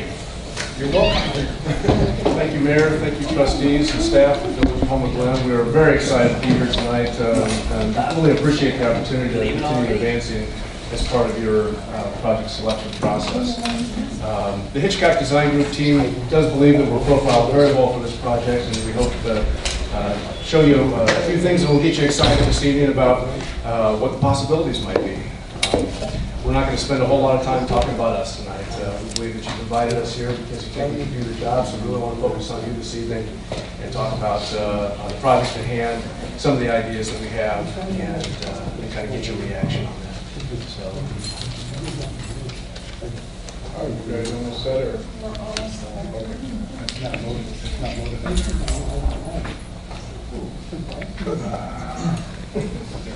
This is always a fine line between looking professional and completely clumsy. You don't have to worry about that with us. We're not professional, and we're all clumsy. Yeah,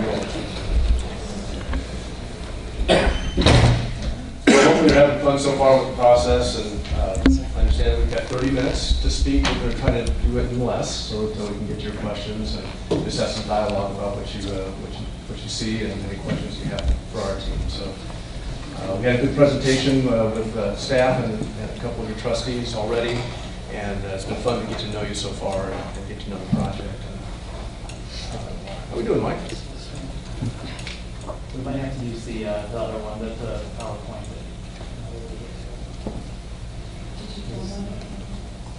Can you plug into one of our laptops? Mine is up. Mine is up. Can you switch? Because Mike's up. Mike's is up. I've got their part. I've got it on mine. You got a full screen one? Oh, no, because it's a PDF, right? Yeah. Right. It's a PDF, you won't be able to do it. Right. Slideshow. I've got mine full screen. If you want to use it. Well, if we think this is big enough, we can go ahead and just Yeah, go ahead and get started. and use that. Yeah, go to view full screen mode. You did do that. Yeah, I've got That's some right. reason.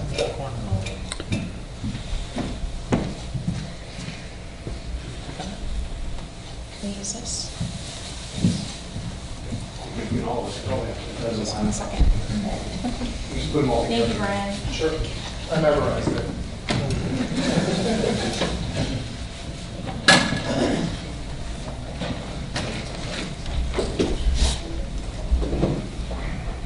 There we go. All right. Wait, hold on, we gotta get the roll. I'm coachable. Just wait. Good to go? I'm going to try to advance the slide. Point it to you. No, you're fine, Larry. It's just. Okay, there we go. There we go. Yeah. There we go. Sorry, just give me a- Good evening. My name is Bill Inman. I'm the Senior Vice President and Principal of Hitchcock Design Group. And as I mentioned before, thank you so much for having us this evening. We're just going to dive right in. I'm going to use my laptop as a teleprompter so I can look at you instead of the screen to the right of me. And so if I'm ambidextrous enough to advance both at the same time, maybe we'll pull this off. So the agenda this evening is to talk just a very little bit about the team that we've put together for this project. Our approach, we believe that it's important that you understand how we think and how we would approach your project so that you can determine if we would be a good fit for you. We're going to briefly touch on our experience, although the proposal document that we put together has lots of information about our experience, as well as the scope of services and how we would approach it. We want to dive into your project as quickly as possible after that. So let's talk a little bit about the team. We've got great depth on this team, starting with recreation planning and design experience in Hitchcock Design Group. We have been around for 36 years, and it's a major that I picked about 20 years ago, focusing on parks and recreation. The Recreation Design Studio is represented here tonight with Hitchcock Design Group, and Steve and myself, and a lot of us still back at the ranch working. We're blessed right now that our services are in high demand, so we're burning the midnight oil recently anyway. But we only serve municipal and park and recreation providers. And so one day we're not working for AT&T doing the corporate landscapes, we work for taxing bodies, period. We've got AES on the team, focusing on environmental. That's a very important component to this project, we believe, because of the restoration aspect. Lots of opportunities there. The engineering side, we know we have some functional opportunities here, some solutions that we need to bring to the table from an engineering standpoint, specifically with stormwater. We're going to be able to hit the ground running with our site knowledge because of the work that HR Green has done, which we'll talk about here in a moment, and the research we've done. We've got a lot of local experience. We've worked for many municipalities right around you, and we're going to talk a little bit about our ability to bring you money this evening as well. So I'm going to have our team introduce themselves, just going down the line. I'm Steve Connors. I'm with Hitchcock Design Group. I'm a principal with the company. I've been with them for 15 years, been in the recreation industry for 20 years. Actually started my career out as a staff landscape architect for the Woodridge Park District. And my role, if we're the chosen team for the job, will be really the day-to-day coordinator for the team, as well as communications between the village and the team, and helping to facilitate public meetings, setting the schedule right from the beginning so we can make sure we understand the target dates we have to hit and the milestones, and really making sure that we're taking all of your goals and objectives and carrying those through the entire process and not losing sight of those. Hi, I'm Logan Gilbertson. I'm with HR Green. I was the author of the Woodbine Area Drainage Study. And my role on the team will be to make sure that all of the functionality built within the park will meet the needs of the regional drainage study that we completed. We want to make sure that everything that we do meets the flood relief goals that we set in the drainage study. I'm Steve Zimmerman. I'm with Applied Ecological Services. You may remember me. I was here about a month ago. We talked about the Long Run Creek watershed, which the site is part of. And Bill will talk a little bit how we can use that plan to potentially leverage EPA 319 grant to do some of the environmental water quality portions of this site. And I'll also kind of infuse my knowledge of ecology and what I know about the watershed into the planning aspects of what HR Green and Hitchcock is planning on doing. I'm Akram Chaudhary. I am Vice President at HR Green. My role would be to make sure the project stays on schedule and do all the coordinations wherever they need my help to coordinate with the village and keep that project on track, on schedule. Thanks, guys. Well, we're very excited about our team. A little bit about Hitchcock Design Group for those of you who don't know us. We've been around for 36 years, 3 offices, Naperville, Chicago, and Indianapolis. Our 5 market studios are urban design, higher education, healthcare, real estate development, and recreation. As I mentioned, the recreation studio is represented tonight. Our DNA has been built in the public sector. It's really what Hitchcock Design Group has stood for since 1980 after it's opened. And in the last 5 years alone, we've been able to bring our clients over $75 million in grant funds, which has been a wonderful source of monies to capitalize quality of life public improvements with a 93% hit rate on the grants that we write. It is a core service that we provide, and it's certainly something we want to talk to you about this evening. So a little bit about our approach. We always start with you. I knew I wasn't going to be able to get that right. And I'm reading here, I'm not flipping over here. So we always start with you. Mission statements don't get written in 5 minutes. And this is certainly something that has had a lot of thought put in it. So we typically start by seeing what jumps out at us. Quality of life, responsible development, sound fiscal management, community involvement, family, cultural diversity, things of that nature. This is something that ultimately is going to, we would hope, begin to ground us in our design process as we move forward. What others are doing around the nation, trends is certainly part of this thought process, but the Physical Activity Council and the Outdoor Industry Association reports that the non-traditional wellness is the #1 trend in the United States right now. And so we're wondering, again, how does who you are mix with maybe what's going on nationwide? Within that report, walking and biking is certainly at the top. The group fun fitness events like 5Ks, color runs, things like that rank right up there. And fishing and wildlife viewing, mostly because of this new classification and the most active group within our country right now, the active adult, which is the 50 and over generation, which is certainly should be a consideration moving forward in the design. But 30% of us nationwide are still considered inactive.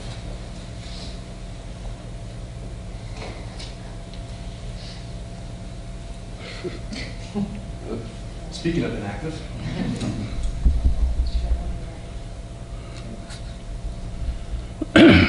so more importantly is really what you guys are doing. And so one of the things that we look at, we scoured all the documents that we could about you, your comprehensive plan, strategic planning documents, your website, 25,000 residents, 8,400 homes, median income and age, 22 square miles, lots of forest preserve assets within your community as well as township assets that are shared. Love the shared services part, the contracted services part. You're known as the most transparent local government in the area. The preserve, protect, and enhance is very near and dear to the mission, as well as responsible development. Community buy-in is very important to your community based on everything we read, as well as a focus on kids, families, and of course education. Healthy Lifestyles leads the charge with many of the planning documents that we've read about. Rural character is critical to anything and everything that is done here. It's definitely something that you want to carry forward and have some continuum throughout everything you do in terms of private and public development, minimizing negative visual aspects, impacts. And creative funding is certainly part of who you are moving forward. But the variety, inclusion, passive and active recreation, of course, wildlife habitat, natural resources, and then buzzwords like Emerald Necklace, Town Center, Village Green. Those are showing up in your planning documents, and we're curious about how those might be represented within this design moving forward as we help you live the tagline with this particular project, which is community and nature in harmony. So for us to go much further, we're going to need some visuals. It's not like in your Google Drive here.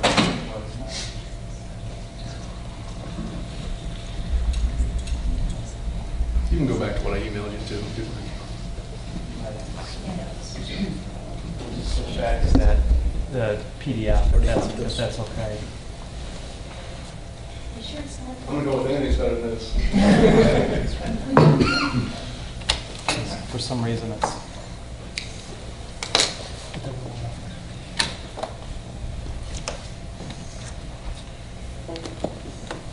So the point that we really want to stress here is that when we undertake a design process, it has to start with our customer, who you are, what you believe in, what your values are, and then how does that get reflected within the design work that we provide for your input. We believe that the character of what ultimately gets constructed should be very relevant to the community that it's going to be engaged within. So can I take it from here? You should do a lot of rating. No good. Working for you? Nope.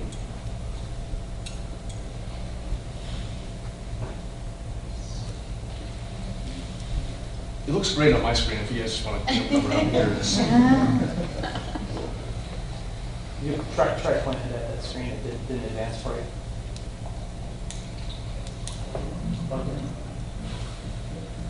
Time's up. Just when you thought you've made every possible mistake that could be made in a presentation setting. Yeah, can you just go over and hit the arrow keys? Yeah, I'm sending in reinforcement.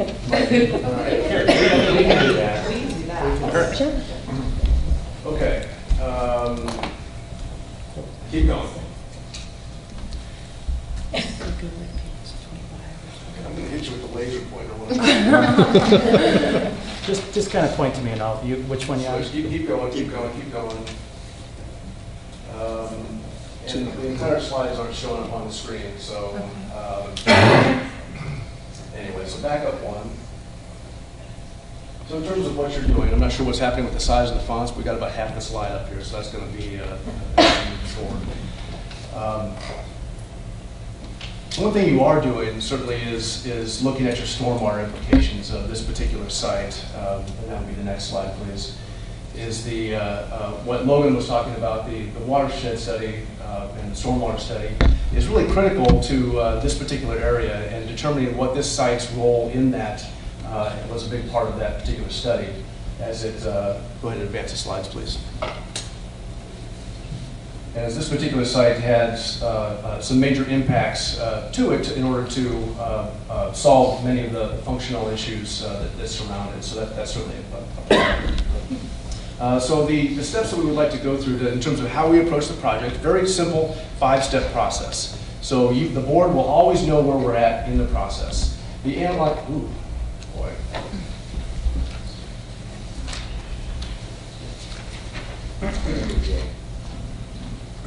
Closer? Okay. So the analyze phase is, as you might expect, it's getting smart about your community, it's getting smart about the site analysis piece, understanding the physical asset, its attributes, its opportunities, and its constraints. The connect phase is really getting to know your community. And we have several community outreach methods that we would like to discuss with you, and we have several built into our scope.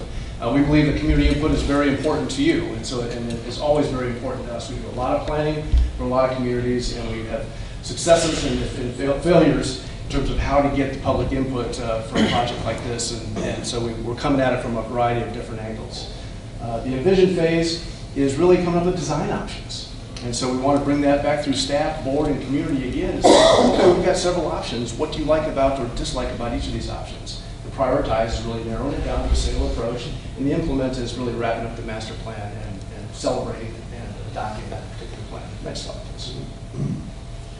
So a couple of things that we would like to focus on as it relates to our approach. Next slide, please.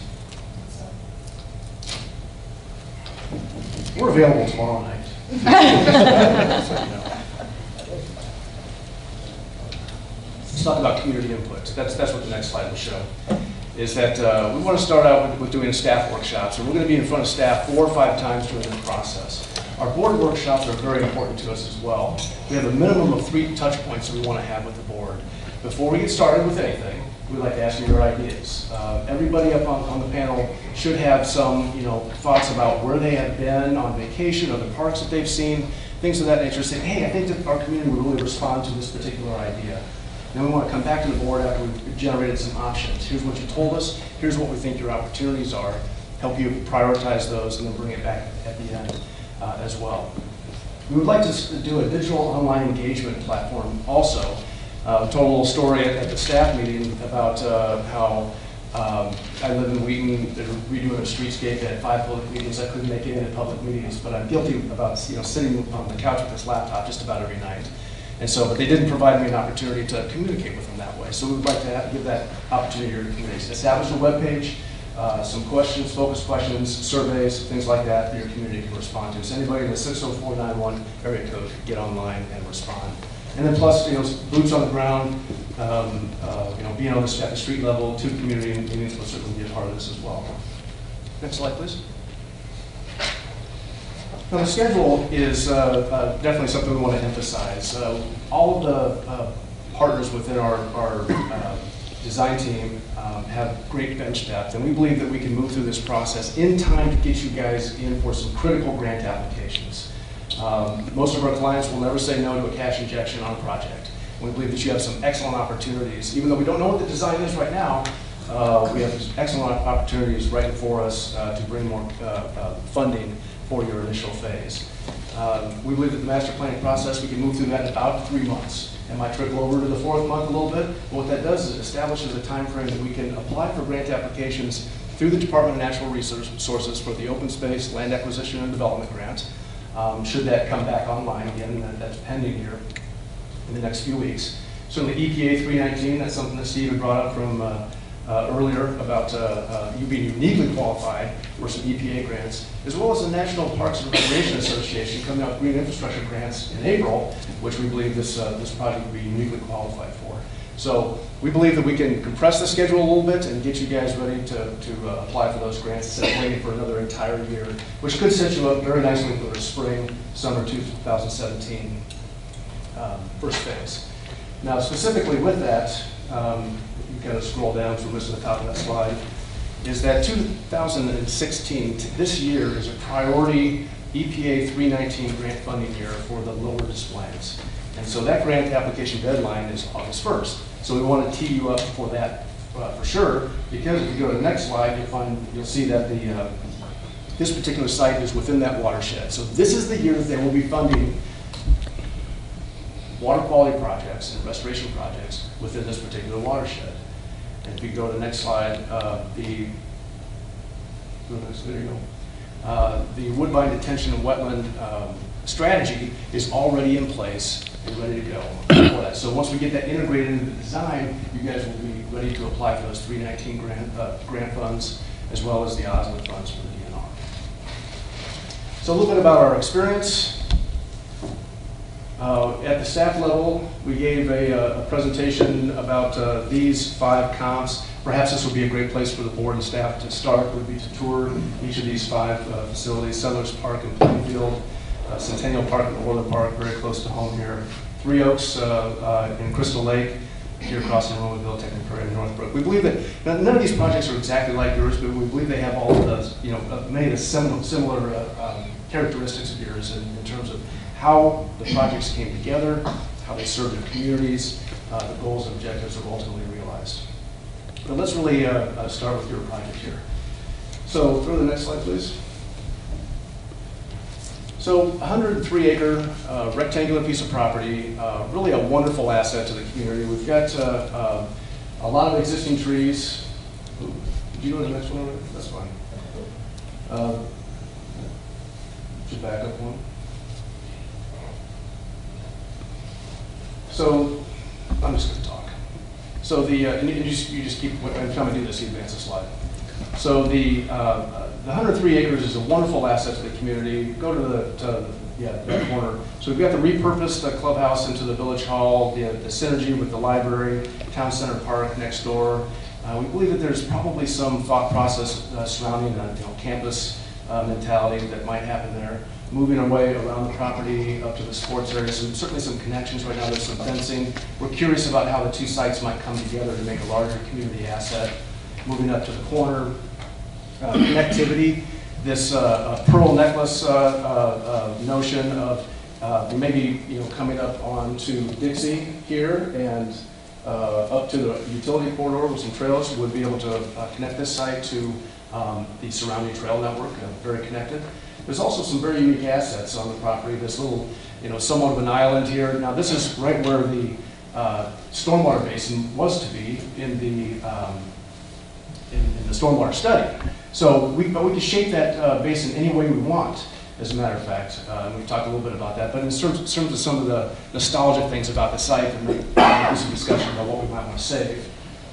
This particular environmental ribbon area, which includes the existing ponds here, certainly could be expanded. We have some stormwater issues that we can solve here, as well as some native restoration we might consider. And it's all about being good neighbors to the residents as well. Getting down to the southeast corner, we've got the existing pole barns that could be repurposed, of course, to other maintenance purposes.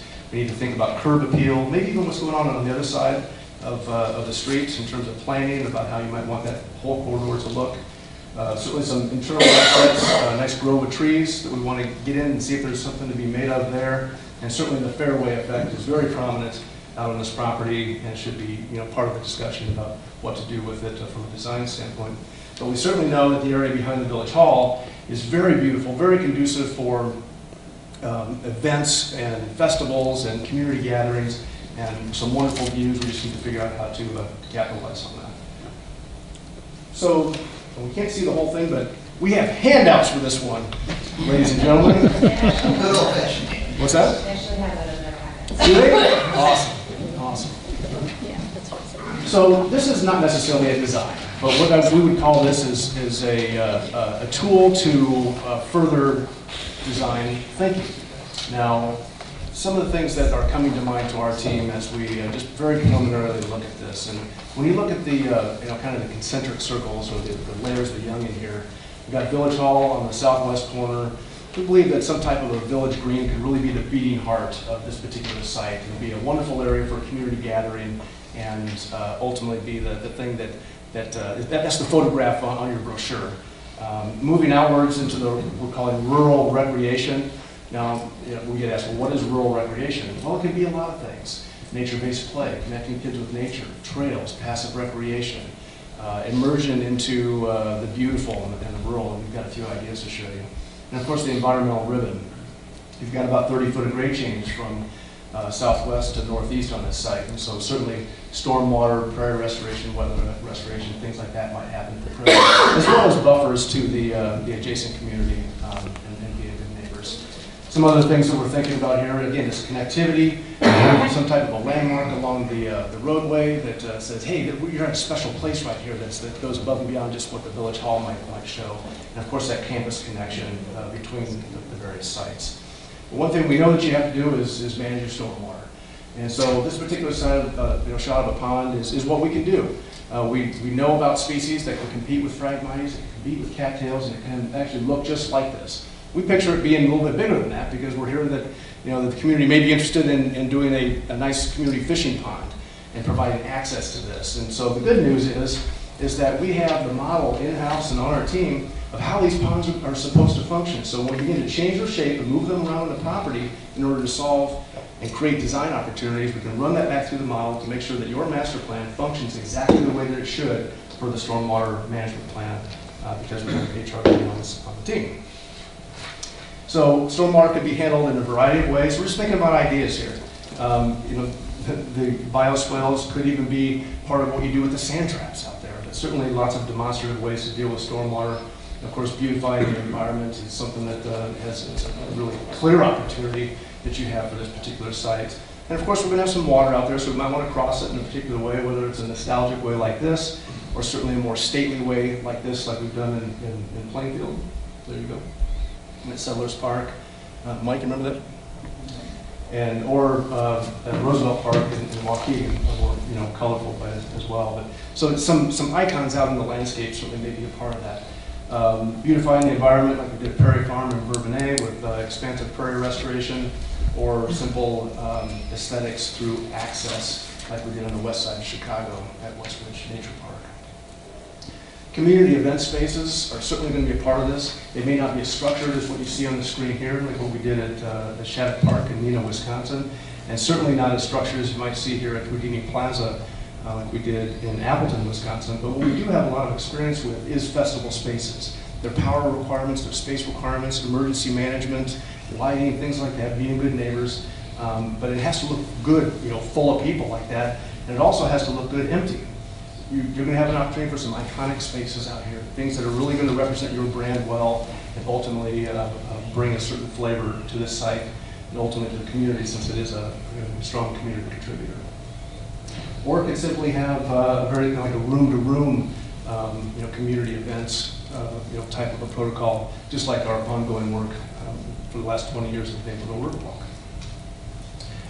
In terms of bringing water to the spaces, we've done it in a variety of different ways in community event spaces, whether it's a floating granite ball on a quarter-inch of water like this and can be turned by a pinky of an elementary school child, or spray pads and interactive fountains like we did at Festival Park.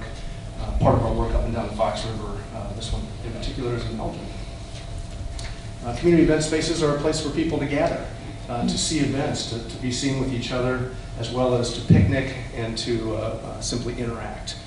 We like the notion of this place being what's called a third place. We all have work or school and home, but this certainly could be a place that we could call a third place that we could all come together. As well as movies in the park. A very popular thing to do for something like this is a very scaled down version, like what we did at Town Center Park, right next to the Village Hall in Shorewood. But we certainly think that a space like this should be something that the community can come together every Friday, every Saturday, have something going on, and a way of a real source of pride, like we did here at Schaumburg's Town Square. And their town square is really their downtown. Schaumburg doesn't have a downtown, so this is the spot that everybody comes for festivals, for gatherings, things like that. So enhancing rural charm, we think, is a big part of this project as well, because we believe that's part of your values, certainly part of your mission statement. So creating fishing areas and beautiful natural settings, like we did at Tech and Prairie up in Northbrook, or even on the private side with Advocate Sherman Hospital, prairie restorations and ponds and lakes, or Crest Creek, like a farm in West Chicago, the choice of materials, how you layer the landscape. We'll be able to help you define exactly how you want it to look, and we'll be able to implement that on a very grand scale out here. Part of the real charm is also the development side. How are you going to engage people? What kind of amenities are you going to put out there? And we'll talk a little about connecting kids with nature here in a moment. But certainly how you program the space, or if it's going to remain passive, we want to make sure that it looks good either way. Healthy lifestyles, that's part of who you are as a community. And getting people out on the trails, whether it's walking or biking, we want to make sure that they have an opportunity to be around water and to basically interact with each other, and that's really what brings communities together and makes them valuable. When it comes to playing and learning, the Hitchcock Design Group team has learned really a lifetime's worth of lessons in the design and implementation of the Morton Arboretum Children's Garden. That particular concept has enabled us to come back in all scales and implement what we call nature-based play, learning through play, in many different sites. And that can be really up close as well.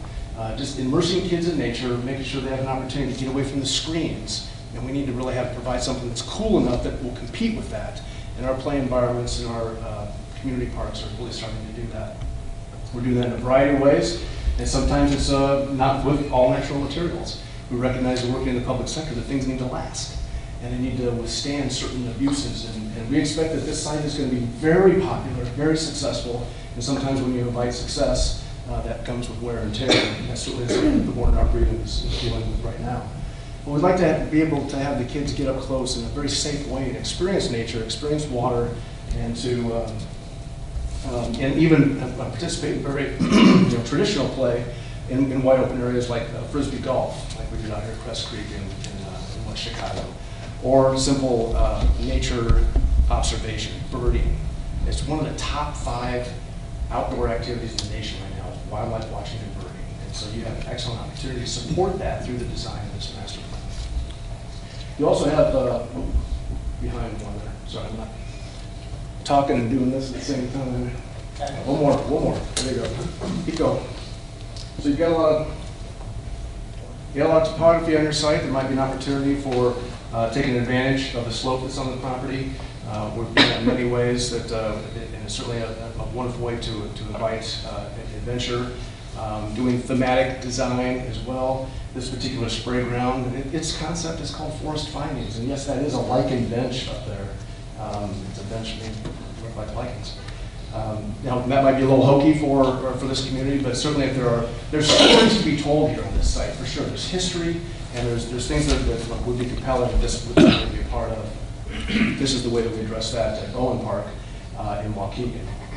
So moving on to a project out in Geneva, Hawks Hollow. We believe that something like this could be very appropriate if you wanted to go with nature-based play, using natural materials in a way that is engaging to kids, that's wonderful to program, and is very passive. When I was a kid, I was out playing in the woods and in creeks, and we want to bring that back into the play environments in a way that's adventurous. Get kids up in the air, get them on the ground, get them interacting with a lot of different materials in a beautiful setting, and understanding the stories behind nature. We think this site could be a huge contributor to that community-wide as a lesson giver. So, in this particular site, took advantage of the emerald ash borer and all the ash trees that were lost in the community, and brought them back to this playground and actually constructed the entire thing from the emerald ash losses. And we're not sure that you want to do one of those, but we just like the picture. Next one. But we like to get kids up in the air as well, and if you go to the next one, you can see why, because it's really the vistas that you have out here. They're really going to be wonderful. And Peck Farm is where Hawks Hollow is at in Geneva. Very similar site. It's going to have very similar character. So playing and learning can also happen in very traditional ways, like we did at Settlers Park in Plainfield, where we're telling a story, starting at the Potawatomi Indians and ending with the tornado in the year 2000 around Settlers Park, including a timeline and a walkway. Or we can do it in a very traditional way where we call it like books on sticks, interpretive signage. And for this out here at Technic Prairie, or Trail Through Time rather, there's an opportunity to get kids involved in wetland studies. Adventure may be a part of this. I'm probably running out of time here, which is like Bowen Park. We're still not sure if these kids on top actually got down from this event, but is adventure part of this? And this doesn't mean danger, it just means adventure. Can we get kids up in the air? I'm going to do rapid fire here. Or is cyclocross and mountain biking part of this? Doing a project on the south side of Chicago right now called Big Marsh, 248-acre eco bike park that will open August of this year. Getting kids up in the air. We've got lots of tree canopy out there. There's certainly maybe an opportunity from in a handicap accessible way to get kids to and families to understand different ecosystems like we did up at Fort Arboretum. And certainly creating a seasonal charm. This should be a 24/7, 365 site. Understanding that there's going to be opportunities for visual beauty, art in the landscape, and inviting people out here really at any time of the year to participate in something. We believe that's a part of it because it really does create an iconic sense of place, and we believe this is going to be one of your #1 opportunities to do just that. So, ending with the design here, which you have in front of you, thankfully, you can see that some of those ideas could be to layer back into some of these zones in a way that really creates a very meaningful site. So the density is really up to you. The amount of money is really up to you. How you phase it is certainly something that we're going to be cognizant of, and how you fund it is something that we're going to be thinking about day one. So what's important? We believe that this particular project should definitely reflect your community culture. When we are finished, it should be unique to Homer Glen. It should not be a solution that exists anywhere else.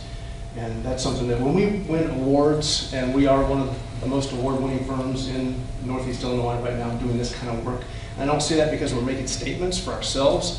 Every single time we're solving or a particular issue for a community or bringing about change in a way that is extremely positive. Take the Morton Arboretum Children's Garden, for example. Take the Naperville Riverwalk, for example. I think projects like that are game changers. We think you have a game changer project on your hands. It's going to create value, definitely going to solve some technical problems as well, some issues or some opportunities to do that. We need to make sure that those get folded in. Not because like, hey, this is the stormwater area over there, don't go over there. No, it's an integral part of the site and should be safe and accessible. And of course, attainability, we believe that we've succeeded when you build the project. And so we want to make sure that it is attainable for the community and that we seek additional funding for that. So why our team? We talked a little bit about that up front. Recreation, environmental, engineering depth. We are going to seek the exact right solution for your community, your elected officials. And we do believe that it can be visionary and practical at the same time. And of course, we want to bring the money. That was, last slide please, the most awkward presentation I've ever made. You witnessed it here. Well, let's see. Questions. You did a great job. Yes, Mayor. Let's start down by your side this time. I think you hit a lot of great points. You had a lot of great ideas. I'm thoroughly impressed if you guys are that successful in getting grant monies, especially in the state that we're in today. So I don't have much. I think you covered a lot, and if there's things that come up, I'd like to email some questions. I don't know if this goes through. Not to cut him short, but at the end of all the questions, if we can just get someone we can send questions to, because a lot of them are going to pop their head as they go along. Right, the same for me, Mayor. I think you did a great presentation and covered all aspects of what I was thinking about. It was fun. Well, this again, good presentation. Thank you for that. Again, just keep in mind that at the beginning of the presentation when you talked about the outreach to community, that really is important to us. One little question though. Why 4 to 5 staff workshops? What does that involve? Why you come to staff to develop a park for the community? Well, we want to, staff is going to be our first touch point here. And so in terms of process, we're going to be moving through a scope of services, advancing the project, and they'll be our first stop. And then they'll clear it to come to you and come to the community. And so we typically go staff, board, community, staff, board, community, staff, board, community. And so that as they are hired to represent your wishes. We do the routine things with staff, and then and again, we want to be in front of you at least 3 times during the process as well.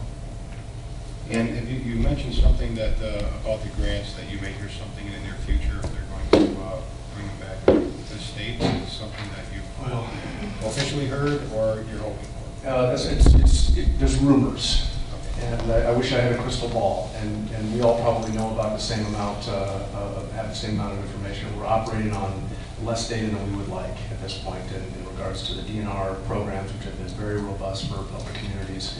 The EPA thing, angle, we know that that's an excellent opportunity for you. We don't want to lose sight of that. And there's a brand new one that's coming out through the National Recreation Park Association for Green Infrastructure that we're reading about, and more information is supposed to come out in April. And if we can target that for you as well, then we'll bring that for your review.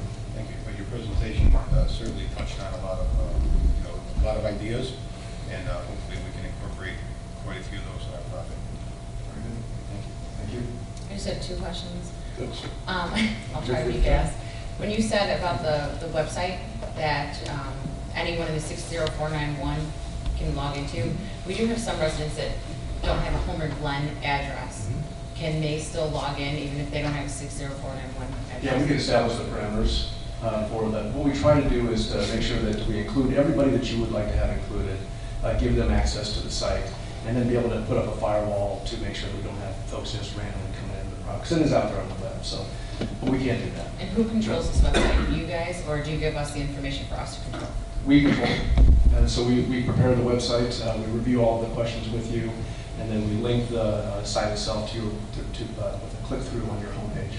Okay, and my last question, sorry, it's kind of great, but you guys touched on the grants. Everyone's, has questions on the grants. And you touched base about it within this presentation and with the amount that you proposed. There's an additional charge for that grant work, correct? So the applications weren't part of the RFP that we responded to. We certainly want to bring them to your attention. It is a core service that we provide, and if that's something that you would like to add to our scope, then we can certainly do that at an additional fee. That's correct.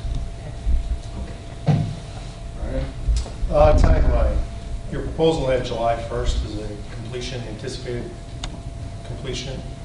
You mentioned maybe planning into August. So we believe we can accomplish this scope in 90 days. And so getting started is the first step. So if that was by April 1st, we think we've got a heck of, my project manager is going to be glaring at me here.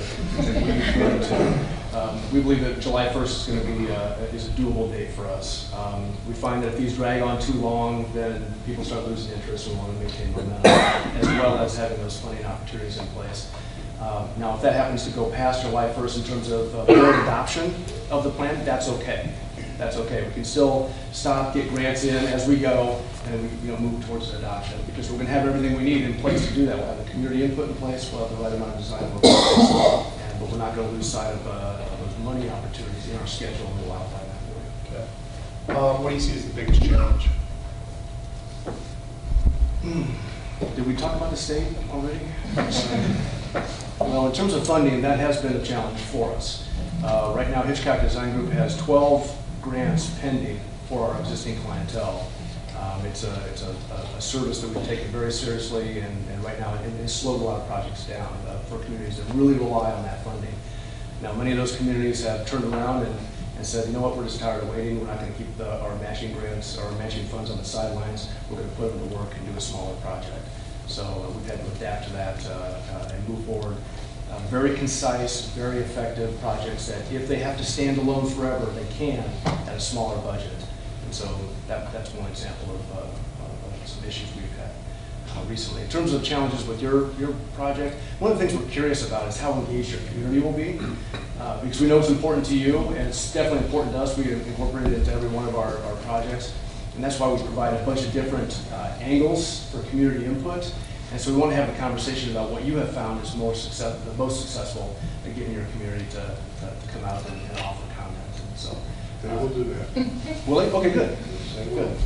Some communities we get zero in terms of community meetings. So that's fantastic. That's great news.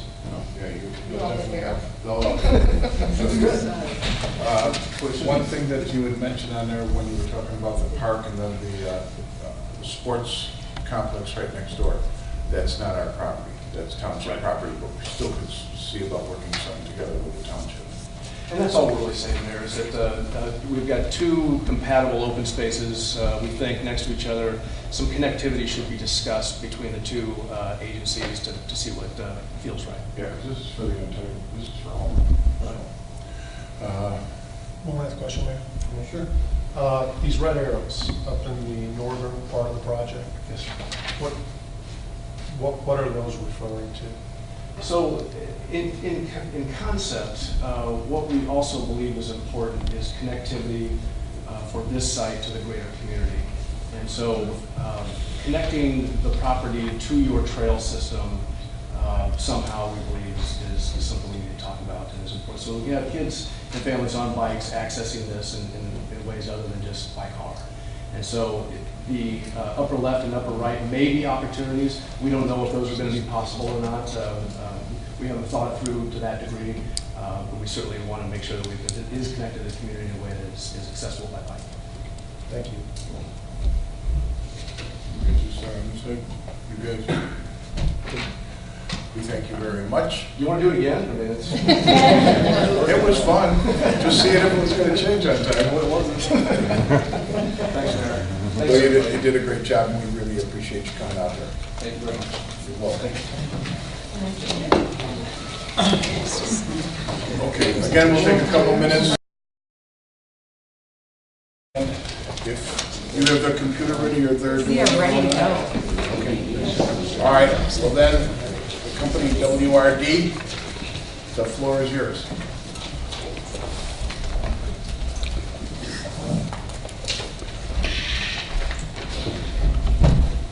Someone buried under that? We have surprises under there. Thank you for having our team here tonight. My name is Andy Cooper, and I am a landscape architect with WRD Environmental, and we are leading this group effort. And I brought some friends and colleagues, Rebecca Bell from Blue STEM Communications, Paul Bluestone from Bluestone and Associates, and Jim Huff from Huff and Huff Engineering. And I have a friend of mine as well who couldn't be with us tonight. Jay Womack is our director of design at WRD Environmental. He is up at the village of Matawa tonight, who they are a client of ours, and we've been working on their open space planning for several years now, and there's a big open space meeting tonight. So my apologies, but I think we have some good stand-ins. So with that, I will start our program. There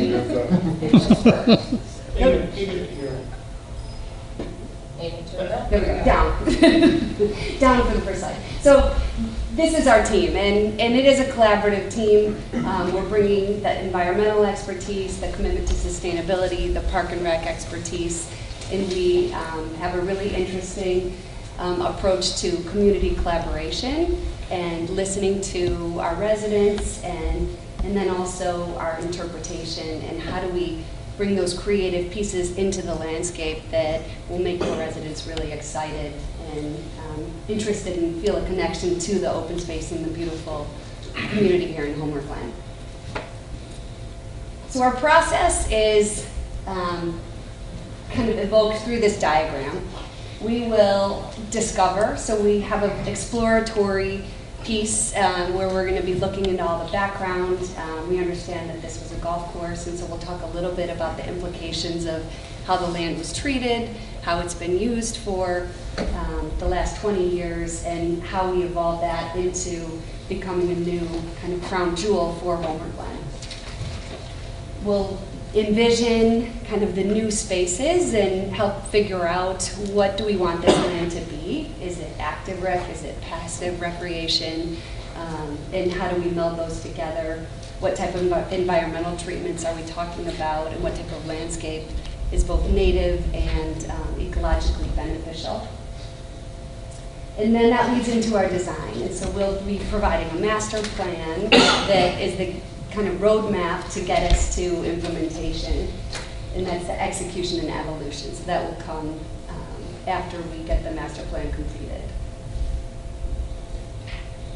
So what influences are there on this new park? We know we have over 100 acres, which is really exciting, and that's what excites our team. Not a lot of communities have that opportunity, and so thinking about all of the conservation opportunities and the ways to tie this park into the ethic, your slogan, community and nature and harmony. I mean, making that the backbone of what this new space can be. And we've gone through extensively your environmental programs and your the Green Illinois program, which I think was funded originally through NIPSI, and we've worked a lot with them, and we're interested to bring that to the park in the future vision. The dragonfly and other species that are becoming extinct or extinct, we've done a lot of work with those, and we think there's opportunities to look at the nesting areas and kind of tie in what's happening along 355 and think about the habitat for the creatures, the flora and the fauna. And then, of course, the flooding. So we've read everything about the proposal that HR Green put together. We think there's some great aspects to that plan that will dovetail nicely with making this a passive and active space for your residents. So I'll let Jim speak about the golf course. Good evening. So I think one of the first steps we need to do is make sure that we don't have an environmental legacy from when this was a golf course. Arsenic has been used as a herbicide on golf courses particularly. In fact, it's still permitted today. And so we had the opportunity to work on 4 golf courses. The one that had the most publicity was the one over in Western Brinks Timber Trails, where we found pretty high levels of arsenic on all the greens, all the tee boxes, and at that site also on the sand traps. The fairways were void of the arsenic. It was used primarily to support the grasses that were on the greens. So I think one of the very first steps, especially as you get into planning, is to really look at, do we have an environmental legacy here that we need to factor in and the timing, and then we'll talk a little later on about how we remediate that. The good news is it tends to be bound up in the top 6 to 12 inches on the greens and the tee boxes, so that hopefully the total volume is not significant on those. And then if they applied it and you had rains, it also shows up in any of the low-lying areas where the runoff went. So that was kind of I guess why I'm part of this team, is to really address the arsenic issue early on. And you would address everything, but that will, in all likelihood, if there is an environmental issue, it'll be the arsenic based on our work. Thank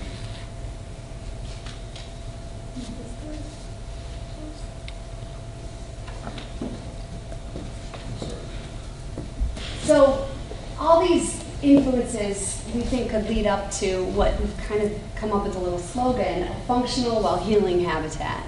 So the future for this park is, it has a lot of potential, and it can be functional and create this conservation piece that is so important to the community. And functional being the stormwater piece of it. So as Jim was saying, we will do our environmental due diligence. That may involve soil test. It will involve soil testing in certain areas. So typically greens, tee boxes, sometimes sand traps. And it's an early on process. We'll look at alternatives that are sustainable. So then once we kind of get that piece set, we're moving into community engagements. And so this is where Rebecca comes in. There's never been a microphone that was at my level. So Bluestone Communications is an environmental nonprofit. We are based in the city and we've been around for about 20 years. The whole premise, the whole heart of our organization is that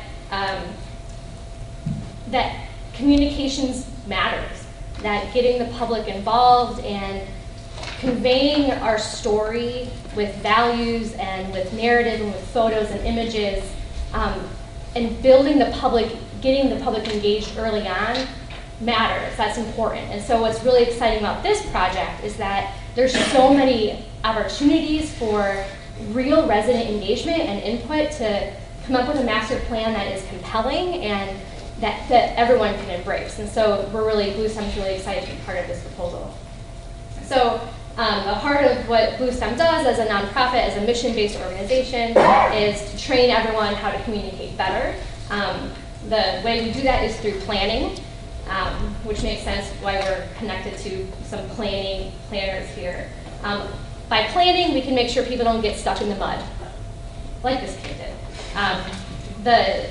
We think that we can kind of communicate our way out of any problem, but we just have to do some research and some thoughtful planning to do that in the beginning. So the planning process for Blue STEM always begins with public opinion research. We do surveys, we do meetings, we do focus groups, one-on-one conversations, something I kind of call Jay Leno's man on the street interviews. Anything we can do to really get a feel for public concerns, public opinion, public values around the project. The value piece matters because trying to sell something as exciting as a park like this isn't going to work if we don't tell a values-based story. Just talking about the numbers of acres or the number of species that we might protect is kind of a dead end, especially when there's such an engaging story to tell.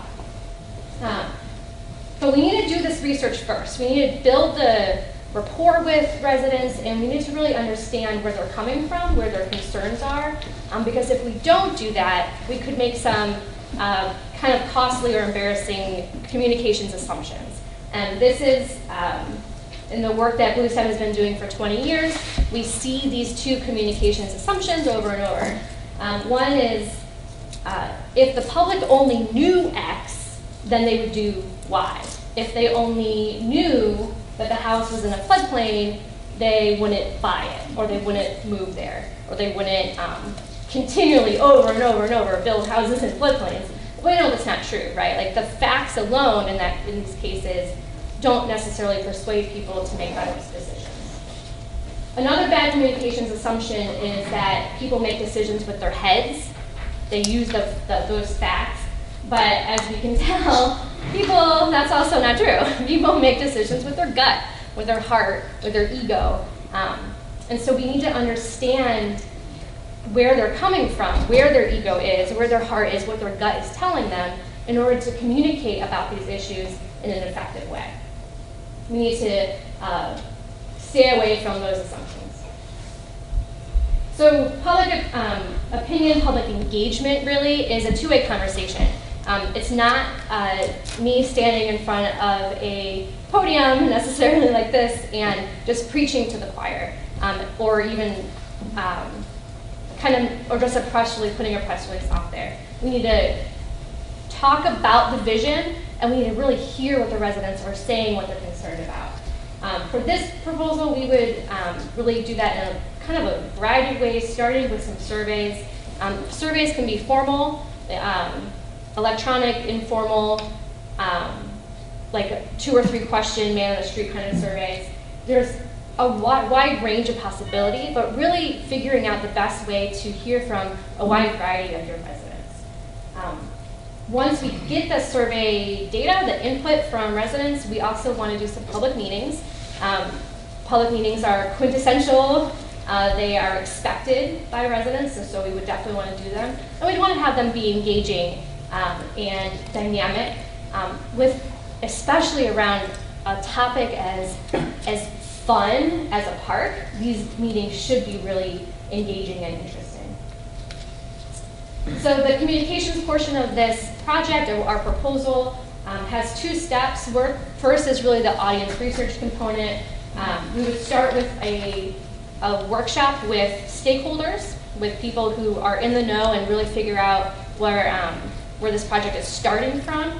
From there, we would develop a small report and turn that into a survey. The survey, depending on resources and your recommendations, could be electronic, it could be paper, mailed out to residents. It could also be a series of Johnny on the spot interviews.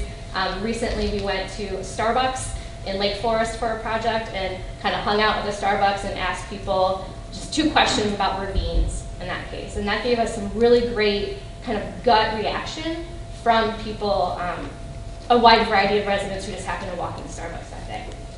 And then we turn the results from that survey into some public engagement meetings to really delve deeper and to give a wide variety of your residents a chance to talk.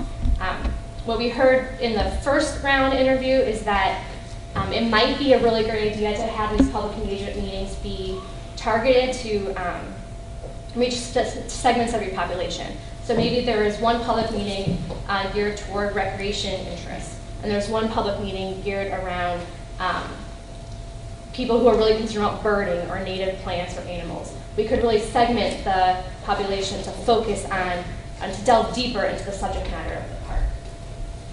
From there, Blue Stem really recommends having a major component of your master plan for this park be a communication strategy. And this is what kind of Blue Stem's bread and butter. This is the heart of everything that we do.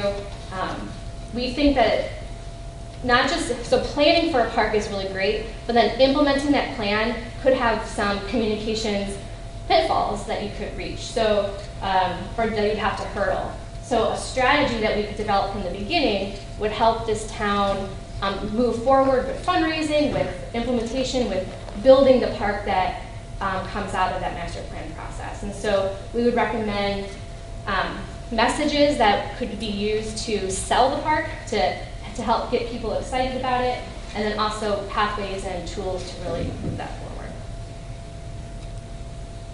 And this is just one little example of a material that Blue Stem has done in the past, kind of just to highlight the idea that the values, the message really matters. In this case, we were trying to convince some wealthy landowners in Arlington, Virginia to take English ivy off of their trees that they had planted there on purpose because they thought that planting this ivy on their trees made them look like old money, but they were really new money.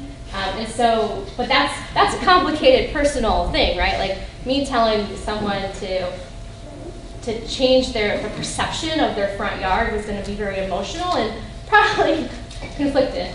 So instead, coming up with an idea about how this ivy that they were so concerned about and the trees they were so proud of could actually be dangerous was the kind of value system we evoked there. So that's the communications piece. Thank you. So here we are back at the big picture. So this park sits relatively in the center of your community, and there's our golf course. One thing we do know is that a lot of work has been going on in the watersheds, and this is the tributary to the rest of the watershed, and so there's a lot of opportunity with what we can do as far as stormwater, as far as getting it back into the ground, holding it in the golf course, holding it at the top of that watershed, cleansing it, infiltrating it before it makes its way into either of the streams. And you can see it actually starts daylighting right there. One of the strategies that we think is really interesting, and this is a viable case for the environmental piece of this, is phytoremediation. And there's different ways to do that. So basically the plant material will take up the metals and the toxins that are in the soil. And so it can do that through converting metals and into a volatile form. And Jim, do you want to speak a little bit about this? So arsenic is a very similar compound to phosphorus phosphates that are used by plants. And so when you have elevated arsenic levels, the plant takes that up thinking it's phosphorus. And there are certain plants, sunflowers are very effective, ferns are the ones that have been used most for phytoremediation. And in the case of the ferns, the concentration in the leafy part will concentrate what's in the soil 20 to 30 fold. So it's a very effective way to remove the arsenic from the soil. You then harvest the fronds and figure out what to do with those. And there's an emerging technology now where there's a company that's actually recovering the metals out of phytoremediation ones. So this is a great opportunity because there is time that if there is a legacy here of arsenic, you could literally plant the sunflowers on the green right at the very beginning here while you're going through all the planning and stuff and have a very nice area for a period of time.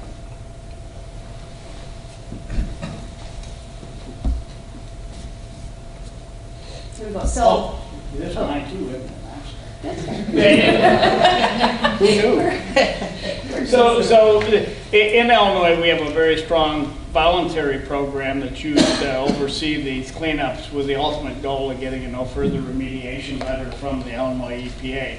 So if indeed there is a legacy here, one of the things that I'm sure we would ultimately get to is to enroll this in the site remediation program, either for a complete no further remediation letter or just a pollutant of concern if it is arsenic on that. And that also entails public outreach. That's actually a requirement, and then the educational opportunities that Rebecca was talking about. Thanks.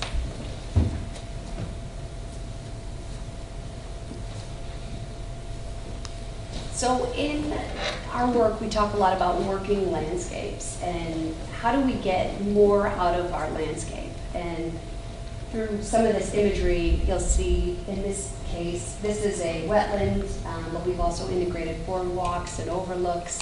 It's beautiful. You've got the lilies. Here again, boardwalks, so get people out into the landscape, but then these are also areas for stormwater. So it's not just turf and it's not just a big detention basin. It's a beautiful functioning ecosystem. And this is a lot of what WRD has designed over the last 25 years, and we think this is a great candidate to integrate some of what HR Green has recommended to keep the water on the course. And we can do it in a way that is integrated with the proposed recreation amenities too. Here again, we see the beautiful coneflowers.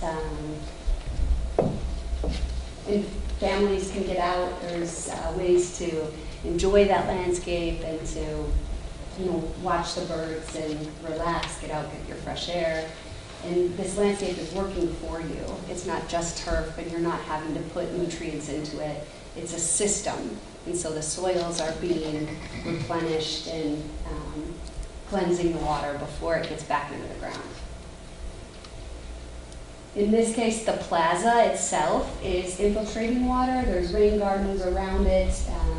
So the gathering spaces become these beautiful spaces where people can be, but it also flows out into a more naturalistic landscape as well.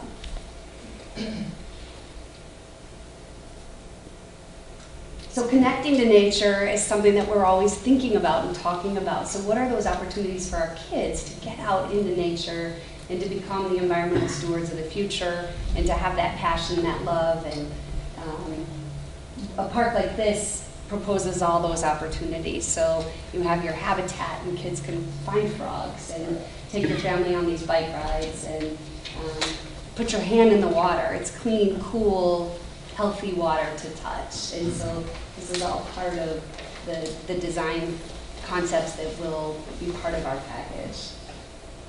And on top of that, there's the active recreation. And so with 103 acres, there's plenty of space to have your ball fields, your soccer fields, nature-based play right here. There's new age or these kind of trail systems where you have some of your active physical recreation components off to the side of your trails that promote strength and conditioning. Disc golf is something that's very popular. It kind of blends both the passive and active recreation. But all of these would be great amenities to have at this site. And we think you can have your cake and eat it too. There's ways to have the natural and the ecological functions that are so near and dear to Homer Glen, and also have your active recreation. And so this is a naturalized swale of native plants. So this prairie system is native, it's recreative, but it's what was here before. And you can see, you've got your drive aisles, or think of those as your parking areas, your pathways. And then over here, you've got your very, tight mode maintained turf, which you would need for a lot of your active programs like baseball and soccer, football, those sorts of things. But they can happen together. So that's really our message, is that this opportunity is exciting. So with that, I'll introduce Paul. Which is the clicker. I go down the click. Hi, I'm Paul Bluestone, and we tell stories. And you've got some stories to tell, and it's kind of an exciting thought to be working with you to tell some of them. What we do in our work is we try to surprise and delight and inspire the public to tell them some things that they never knew before. And that's partly why we brought these things to show you tonight. There's actually nothing under those blankets. We just wanted to keep you So we're going to show you a little bit of what we've done, and you can apply this, I think, very well to what you're doing here in Homer Glen, and to what Andy has been talking about, and Rebecca and Jim as well. I love the idea of the working habitat. This is something that very few people are going to understand as they approach your park. And what a great story to tell among some of the others, the dragonfly. And this is a piece which, this is part of the surprise story. So this is a piece that we did in a nature center up in Bolingbrook. And we tried to take people from the parking lot to the nature center and not tell them anything, just put some creatures there that lived there on that very site over the history of the land. So the first one is a 500-million-year-old shark, which was swimming on the site. And then this one, which is a 38,000-year-old woolly mammoth. This is the maquette for the mammoth. This was not the actual size. So this is the maquette. You would be standing about that high as you walk along the trail. The idea is to raise questions and for people to wonder what on earth are these things doing here, and then to realize that they were walking this land during here. They were walking this land just like we are today, and it raises questions in them as they approach the nature center. We work in 2D and 3D in graphics and three-dimensional exhibits and sculpture like this. And we've done wayfinding, which you're going to want to do as well here. It's all part of making the visitors welcome and making it an intuitive experience that they are on your side immediately with, because they can tell that you are making this experience an easy one and an intuitive one for them. So this is a project that we did up in Rockford with some wayfinding. Whoop, here we go. With some wayfinding and there it is. With some wayfinding, site maps and call-outs, some huge banners, and some interpretation about the history and some of the natural history stories there as well. This one here, sorry guys. This is in Queens, the Botanical Garden in New York, and some experimentation about kiosks that can harvest rainwater, then can harvest solar energy, wayfinding that is in 5 different languages because of the people that are living there in the surrounding communities. And this is also about surprise, delight, and inspiration. This is exposing the root system of a bur oak and all of what's living in it as well. A big, delightful experience for the visitors. And this one here is at Shed Aquarium, understanding how animals hold their breath and can live underwater without breathing for some time. This one here actually gets to this. So this is an old mill that from 1830 that was on the site of a project that we did up in Naperville. And this scale, you're about this big in this scale, and this maquette. And this one's right along the path to the nature center. So the visitors actually have to walk under it to get to the nature center. And there's water that is trickling down this old sluiceway. And it's basically raising the question of what is this all about? And the fact is that this is a really important historical story and also natural history story on the site, because all of the woodland is gone that was converted into former woodland by this mill. So that was another question raiser that we did recently.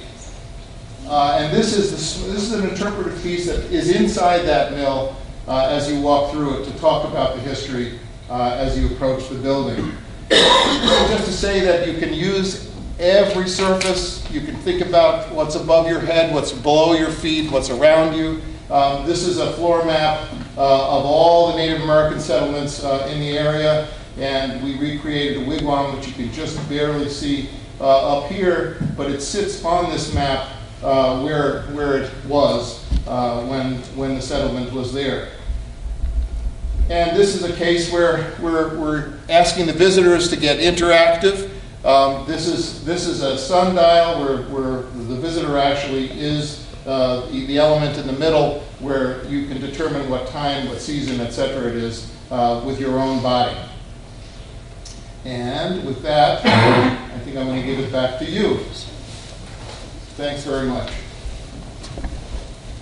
So this wraps up our presentation. We wanted it to be brief and visual and allow dialogue. This is, we invite any questions. We think Woodbine is a functional and healing landscape, and we look forward to the opportunities to help bring ideas and a vision to this project. So with that, we can take any questions. Brian, what we step down with you?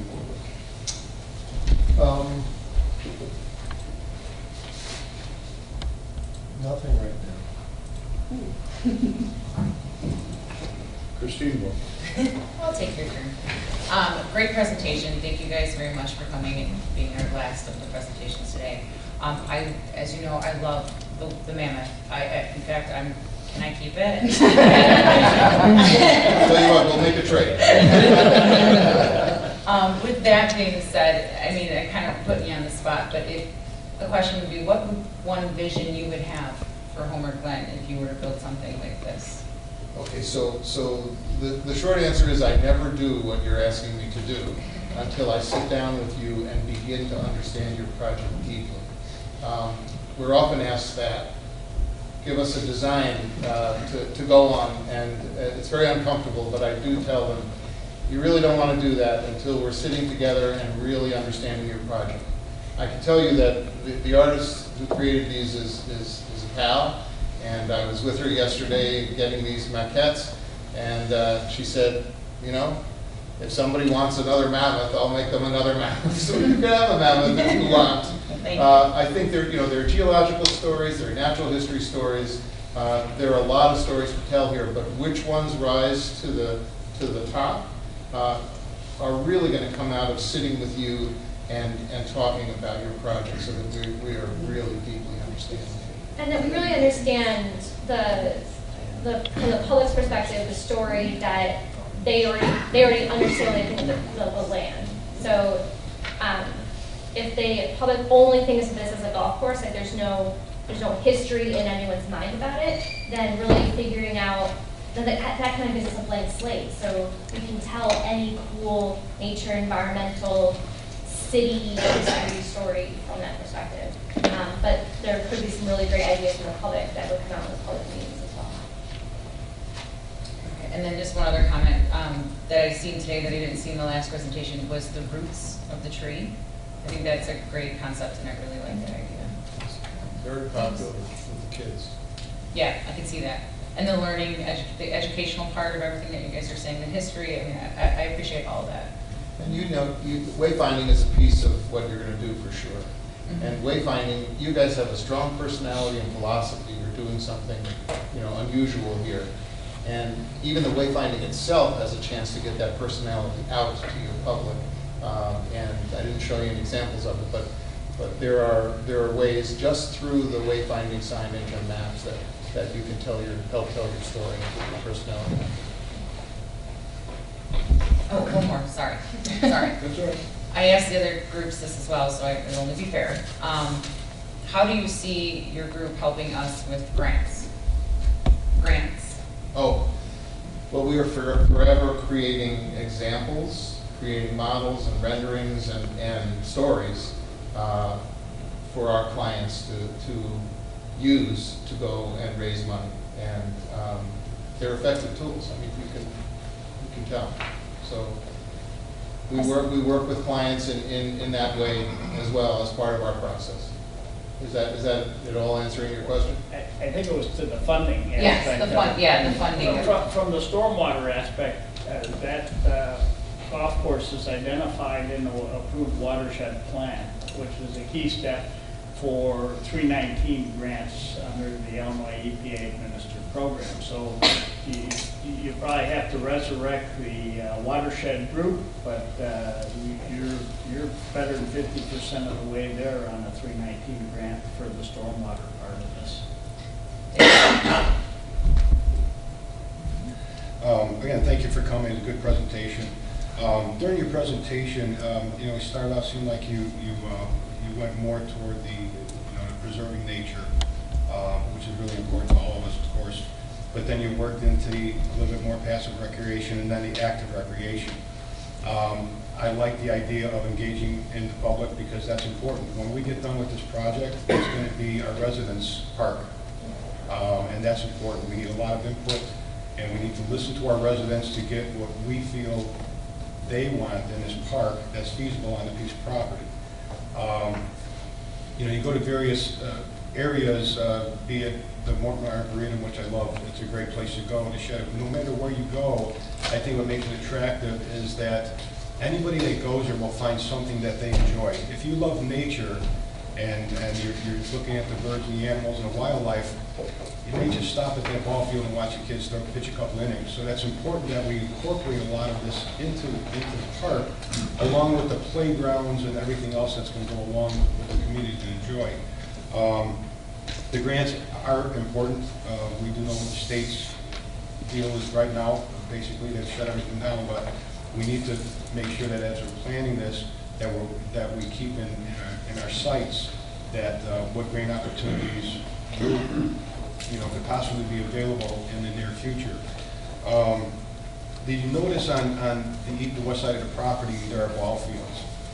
I don't know how much you studied the property, but do you feel that additional land for some active recreation can be possibly put adjacent to that while still keeping the natural land and intact? Have you had a chance to even look at that at all?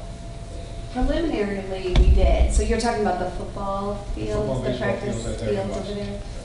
Yeah, and it probably makes the most sense to cluster them together. So keeping them in that area, without doing too much advanced design, it does make sense. I mean, there's parking already there. We've already had some of those facilities in that location. And that was part of the have your cake and eat it too, is because we have so much land, there are ways to get our active and the stormwater solutions and the natural landscapes that we're talking about. So, And last question, your timeline, how long do you feel it would take to get a master plan together? we talked about that in our interview the other day, and I think we said 6 months, and we might have had a longer timeline. A lot of what we put in that proposed schedule is dependent on review. So what we found is we could even suggest a tight timeline, but a lot of it comes back to how long does it take a group or board to review and provide comment back. So we think 6 months is sufficient, but that's aggressive. So it's a back and forth. So when we provide things, diligently responding and getting information back to us, we can revise it. But I think 6 months is very doable. Thank you. Sure. No, I think I'm good, Mayor, because I was going to ask about the schedule, I was going to ask about the grants, and everything has been covered. And if you come up with any other questions. As far as grants go, this is what WRD does. And for 20 years, green infrastructure has been, you look on the earlier, 20 years ago, it was a new technology. And so it was the 319 funding, but we've had to go beyond that. There was the green infrastructure funding for a while from the state, and obviously the OSLAD funding, the park funding for new buildings within parks. That's dried up as well for the time being. But we are constantly helping our clients figure out the avenue to fund the projects. What I tell my clients is that having the plan in place is half the battle. Because if you can show that you're proactive, you've got the plan, you understand the construction implications and the time frame, it's easier to fund. And so in some cases, there's private foundations that we've had success with, and we can help kind of introduce those relationships. We can help support you. We're working with the church. I met with them this morning, and they're doing a whole capital campaign, and we're integral to that process and how they communicate, what they're sharing with their parishioners, that sort of thing. So we're here for you, and however best we can share what we know, what graphics we have, kind of the communications piece of it, so that the different organizations, whether it's more technical or depending on what their goals are, we can kind of tailor the overall message to meet those goal objectives. Anything, just point out the 319 grant is federal dollars. That program's still alive. And then Will County, also the Will County Storm has a grant program as well for green infrastructure to address stormwater issues. Just a couple quick things. I noticed your general proposal doesn't include some items, one of which would be the soil testing and soil remediation plan. How do they determine, at what level, what determination level do you have to determine how aggressive those tests need to be, and where do they determine they're going to pull soil from to figure out the best remediation plan? Okay. Simple question, complex answer.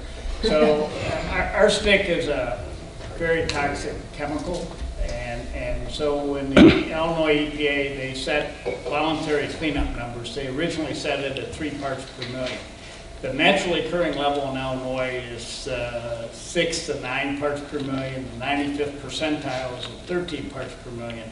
So Illinois EPA went back to the board because we couldn't clean up any site to achieve 3, and the cleanup number now is 13 at parts per million.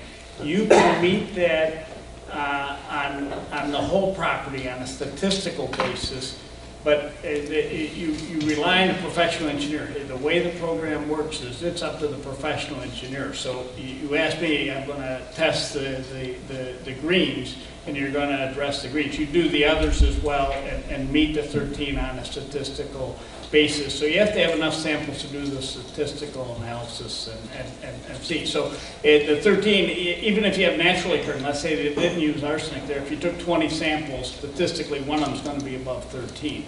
And so, but you can meet that objective on a statistical basis, so then that's deemed to be okay. And then, I don't know if you can answer it or not, but the remediation of that, I saw somewhere it was like 6 to 12 inches is what it could affect. Is that undercutting all that land where you'd be wanting to? So time is the key thing. In the case of the Timber Trails Golf Course, it was converted into residential homes. The developer wanted to start building homes tomorrow. He spent over $2 million to get that dirt out. It is not a small amount from it. He overdone because he just didn't want to waste time doing the testing. I think here is very different. This park's not going to be built next year. I mean, this is a process, and there may be funding constraints that it's going to be over a period of time. So in my vision, you look to see if there's a problem, and then if there is, then I would say, well, let's get started with the phyto remediation. Let's plant the sunflowers, the ferns on those, and just start harvesting those.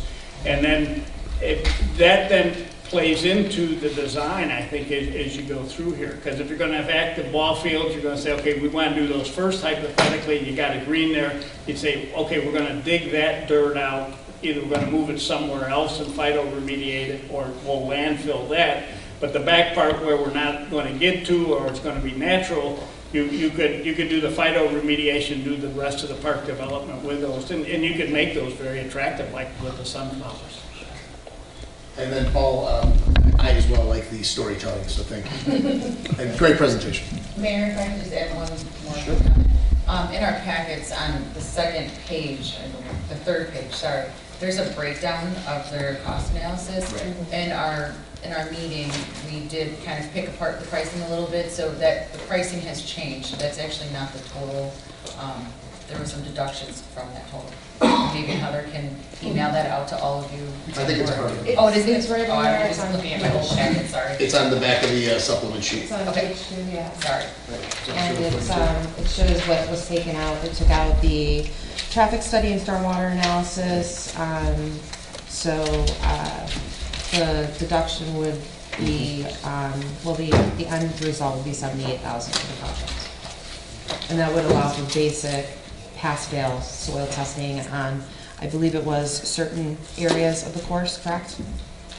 But we would focus in on all three areas, the greens, the tee box. Okay. But statistically, the first round is pass or fail. So you would do 5 greens, 5 tee boxes, maybe 5 sand traps, and then 5 low-lying areas. And if those come back fine, you're done.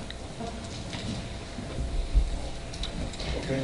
With that being said, they've asked everything that I wanted to hear, and you gave them the right answers too.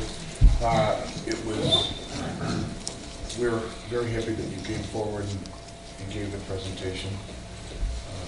We will be discussing this, and probably the next village board meeting is when we will announce who the choice was.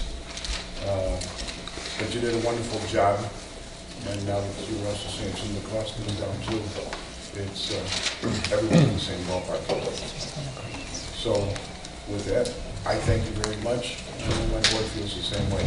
Thank you. If you could give us a lead number, so any questions they do have, we can contact you. If anybody wants to just send out any questions to me regarding another firm, I can then send out to the contacts. That's fine. I can just be the central. Okay, that works. Okay, that being said, thank you very much.